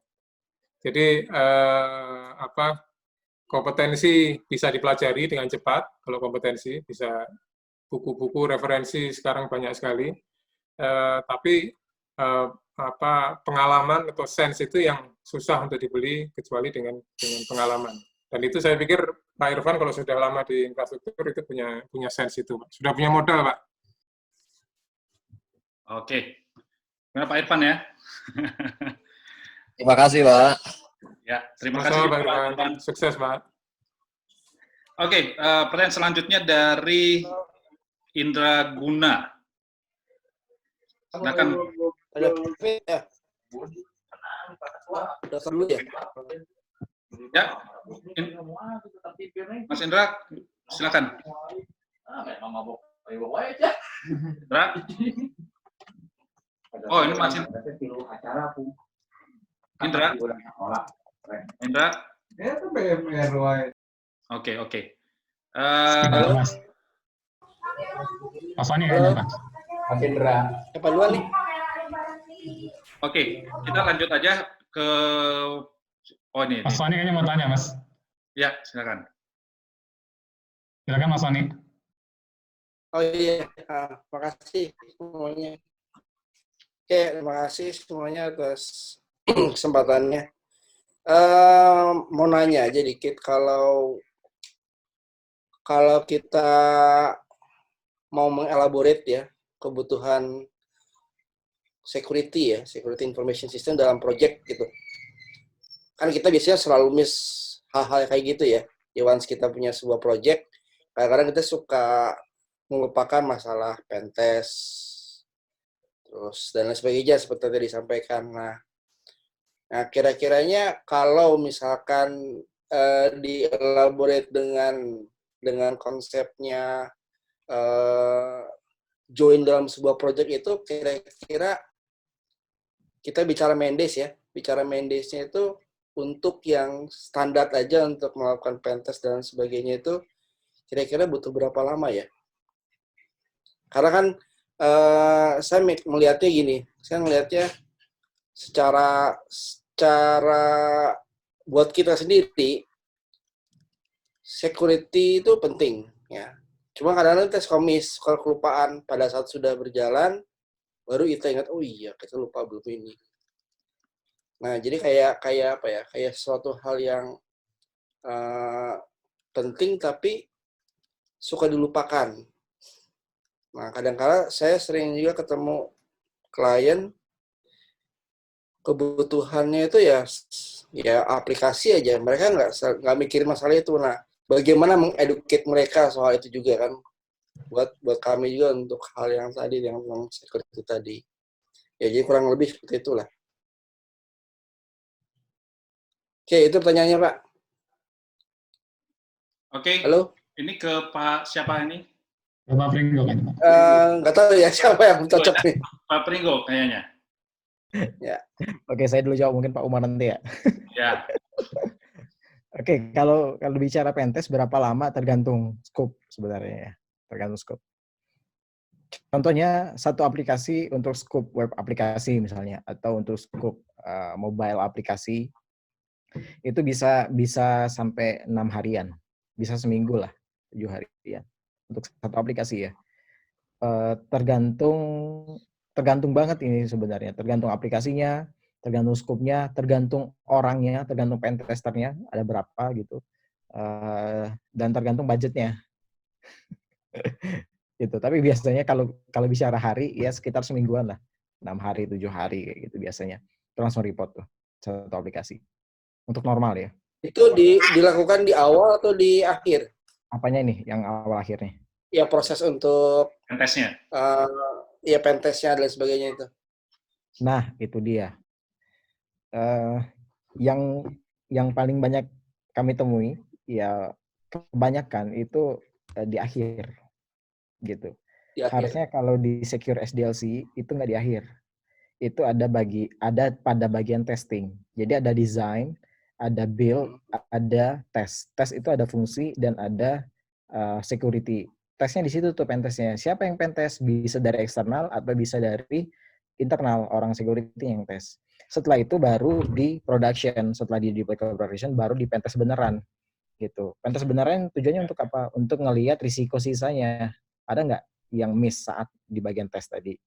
Nah, kebanyakan yang kita tes itu setelah akhir. Jadi, oke, kita bikin aplikasi, jadi semua udah deploy ke production, pentest gitu. Pas lihat terkaget-kaget gitu ya, karena banyak bolongnya.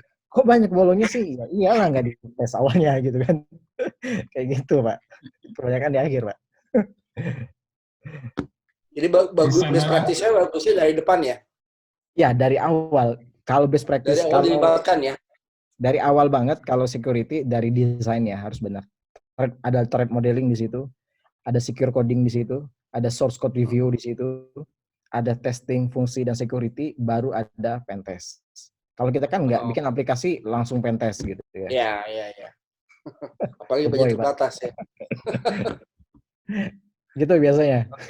Oke, makasih. Artinya setiap delivery task itu untuk di tes itu dimasukin juga security testnya juga di situ ya Pak Pringgo ya?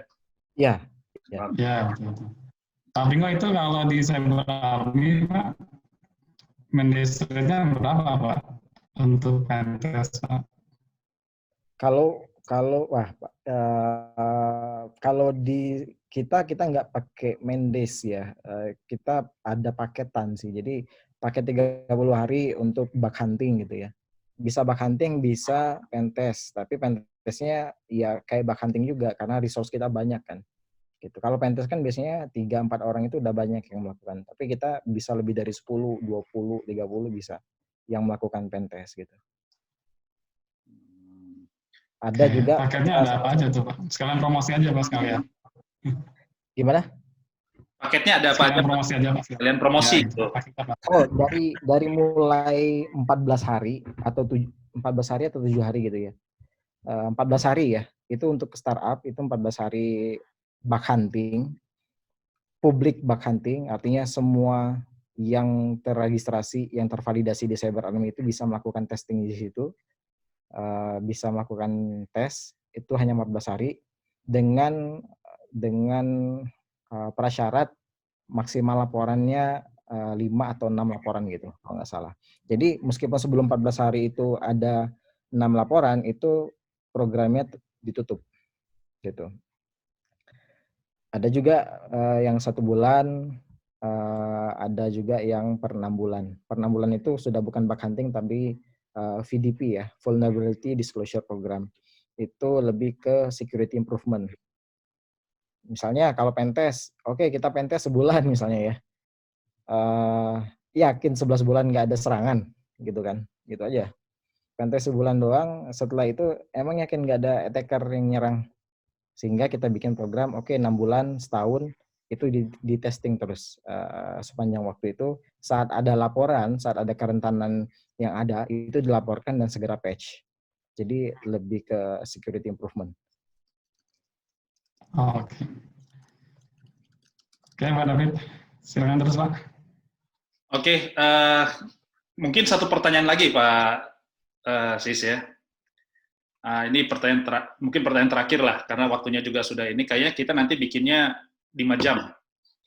Acara berikutnya 5 jam. Nah, ini ada yang bertanya dari Indra Guna, mungkin tadi karena mic-nya bermasalah juga. Ini sering kejadian sebenarnya mungkin ya. Kalau bicara information security, kadang ketika bicara dengan user, mereka kadang nggak mau ribet dengan masalah security.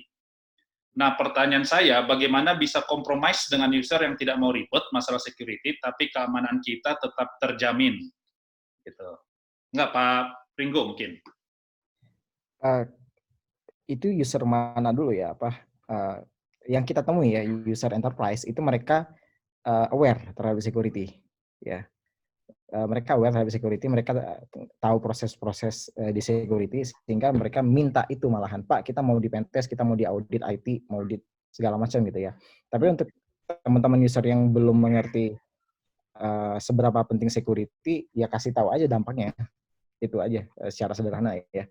Kalau biasanya kan harus tahu rasanya dulu ya, baru ada kontrolnya kan. Itu. Tapi nggak sampai. Betul. Jadi kalau usernya top management, biasanya mereka justru yang minta, Pak ya. Kalau usernya top management. Benar. Tapi kalau usernya yang tingkat bawah tuh, kadang itu yang tidak mau dicegah tuh.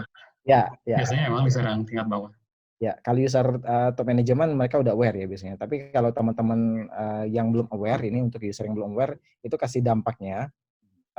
Terus kasih tahu ininya apa, solusinya atau kerugiannya apa. Kerugiannya apa baru solusinya. Oke, solusinya kita kalau bicara pentest, oke kita pentest dulu deh gitu. Setelah itu baru kita benerin. Atau dari sisi teman-teman software house yang bikin aplikasi, oke kita garantinya kita nggak cuma bikin aplikasi asal jalan, tapi di dalam aplikasi itu kita testing dulu security-nya, misalnya gitu. Penempatan database-nya kita taruh di private misalnya gitu ya. Dengan enkripsi SHA-512 misalnya kayak gitu, itu bisa ya. Kayak gitu sih, agak susah kalau ke teman-teman user yang belum ngerti, yang paling gampang dampaknya, ruginya apa. Masih tanya itu sih. Oke. Pak David, mungkin saya Pak mau bertanya Pak. Boleh. Gimana? Saya mau bertanya nih Pak. Boleh. Tapi habis ini ada satu lagi. Iya, Pak. Kita tutup. Silakan Pak Sis. Kita selesaikan, Pak. Atau Pak Sis, Pak Panggabean dulu deh. Pak Revendi Panggabean pengen nanya nih. Ya, boleh. Nah, itu Pak Sis. Oke, silakan ya, Pak. Pak. Saya langsung Pak ke Pak Umar, Pak. Oh, Pak Umar. Aduh, ya. Pak Umar, itu kan kita, saya tertarik ke gas dan rem tadi ya. Ya. Kalau sekarang kan kebanyakan perusahaan itu ngegas mulu nih sekarang nih. Betul. Ya, untuk nyapai target dan sebagai dari company itu ngegas terus, segala aplikasi dibeliin. Tapi mereka lupa sama remnya tadi. Nah ini gue mau nanya nih, gimana sih cara kita ngejelasinnya itu ya, meyakinkan mereka, karena beberapa customer yang saya layani itu udah terlalu tinggi, udah gaspol semua nih. Terus ngejelasin supaya mereka tuh remnya tuh dipasang loh, gitu. Nah, ini yang perlu gue dapatin dari Om Umar, tips-tipsnya. Ya, terima kasih Pak Revendi. Jadi analogi gas dan rem itu sebenarnya saya mencontek dari analoginya orang financial engineering. Jadi ketika mereka tuh mengibaratkan di satu sisi mereka menawarkan investasi, tapi di sisi lain mereka juga menawarkan asuransi. itu kan gas dan rem gitu. Dia jual dua-duanya itu. Nah, dia nggak berani, seseorang nggak boleh apa namanya jor-joran di investasi ketika dia tidak bisa memastikan bahwa risiko-risikonya itu bisa di manage gitu dengan salah satunya dengan asuransi. Nah, memang gimana meyakinkan itu memang perlu effort security awareness yang terus-menerus ya. Dan itu seringkali bukan hanya di low level management, tapi di top level juga seringkali nggak aware gitu. Bukan karena nggak menganggap penting, tapi nggak tahu. Satu contoh misalnya apa namanya berapa waktu yang lalu saya pernah dimintain bantuan satu BUMN yang tiba-tiba heboh satu perusahaan itu yang karena salah satu manajemennya ketika dia memasuki satu area yang restricted, dia selfie. Kemudian selfie di share di Facebook dia gitu bahwa apa namanya, intinya kan dia nggak mikir apa dampaknya ketika dia men-share foto dia di sebuah restricted area gitu ya. Nah, ternyata dampaknya besar sampai menteri pun turun tangan dan sebagainya. Nah, ini masalah awareness ya. Jadi ketika orang nggak aware bahwa apa resikonya di balik perilaku dia atau sesuatu yang tidak secure itu, ya dia nggak merasa melakukan sesuatu yang salah gitu. Itu yang terjadi.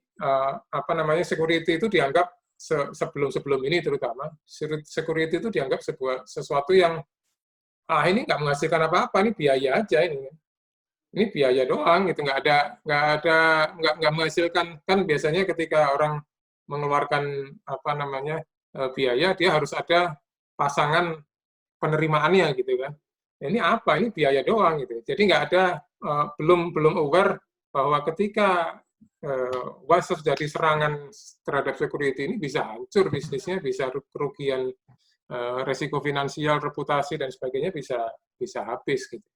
Nah, menurut saya sih masalah security awareness, dan ini bisa berlaku di semua level, karena bukan hanya karena malas ribet. Memang security itu kan ada hukum kekekalan security.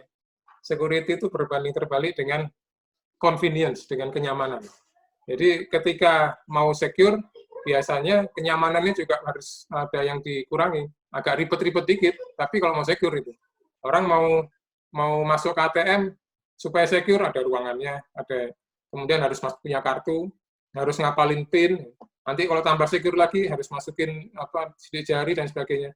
Nah, itu kan tambah ribet yang membuat faktor kenyamanannya berkurang.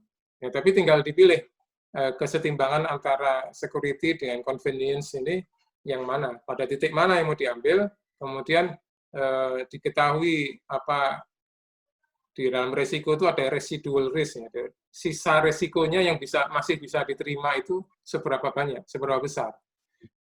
Nah itu yang mesti difahamkan dulu ke manajemen supaya nggak ngegas terus, ya. Ngegas terus nabrak ntar hancur. Ya. Gitu Pak Effendi. Oke, Pak Sis. Ya, saya boleh bertanya nih Pak? Boleh, udah boleh sekarang. Ya. Saya bertanya buat Pak Pringgo nih Pak. Oke, pertanyaannya adalah apakah ada standarisasi security untuk di kantor Pak? Seperti halnya standarisasi untuk dokumen begitu Pak. Kalau dokumen kan ada standarisasi ISO 9001 begitu ya. Nah, apakah untuk security ini ada standarisasinya juga Pak? Itu pertanyaannya Pak. Ada. Salah satunya ISO 27001 itu Information Security Management System.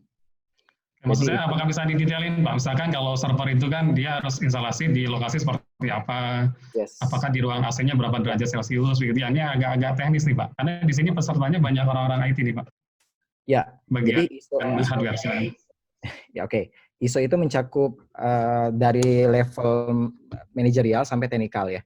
Dari leadership tadi, rekrut orang keluar itu apa yang harus dilakukan selama bekerja, remote work itu apa yang harus dilakukan, sampai ke instalasi, sampai ke bikin aplikasi, instalasi server, servernya harus pakai apa aja, itu sampai ke situ checklistnya. Tapi untuk best practice, misalnya servernya suhunya harus berapa derajat, misalnya ada apa backupnya enggak, misalnya itu biasanya mengacu ke standar lain. Contohnya kalau server atau infrastruktur ke TIA 942 ya kalau nggak salah, yang paling sering itu ya yang mengacu.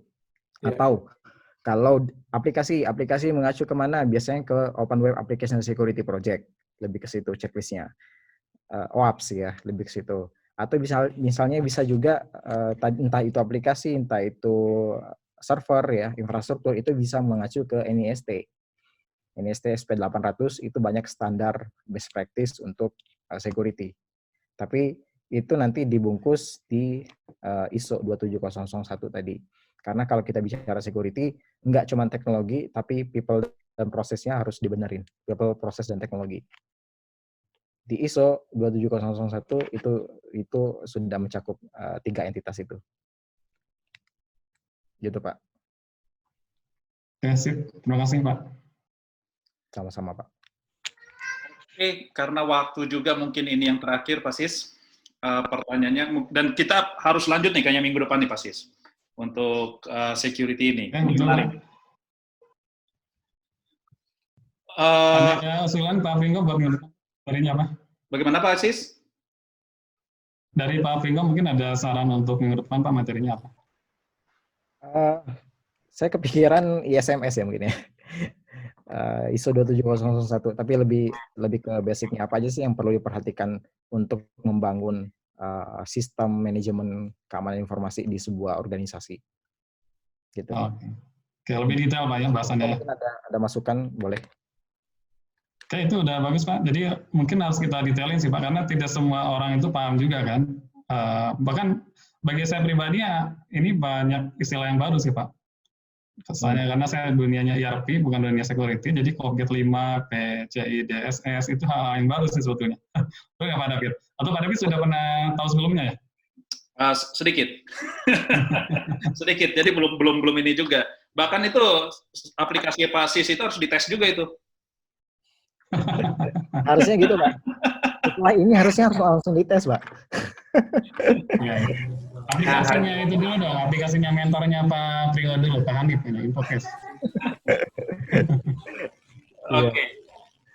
Hari Jumat. Oke, silakan Pak David. Oke, jadi kita udah dapat banyak hal hari ini, sangat bagus gitu ya, ilmu-ilmu yang bagus gitu, dan kita berharap minggu depan kita masih bisa lanjut lagi dengan topik yang berbeda, tapi dalam cakupan security. Jam juga lah yang memisahkan kita. Kita sudah 2 jam, rencananya itu cuma 1,5 jam, tapi jadi 2 jam. Mungkin minggu depan kita bikin 2 jam aja deh, gitu ya. Karena lebih panjangnya nanti itu justru di sisi tanya jawabnya nanti nih, lebih ramainya. Nah, saya ingin mengucapkan terima kasih kepada para pembicara kita ya. Ada Pak Umar, ada Pak Pringgo juga, ada Pak Roni Sadra. Pak Roni Sadra tadi juga sempat mampir juga bicara juga dengan kita. Kita ketemu lagi minggu depan seperti yang biasanya yang dikatakan oleh CEO-nya Jagat Kreatif, Pak Andri. Biarkanlah minggu depan itu semakin membara. Kita barakan minggu depan. Saya tunggu lagi kehadirannya minggu depan. Akhir kata cukup sekian dan mohon maaf jika ada banyak kekurangan atau kata-kata yang salah dari kami panitianya juga, dari Citkom juga, kepada para peserta yang lainnya, para partisipan yang lainnya, kita kembali minggu depan. Oke, selamat siang, selamat sore, sampai bertemu kembali. Saya akhiri meetingnya.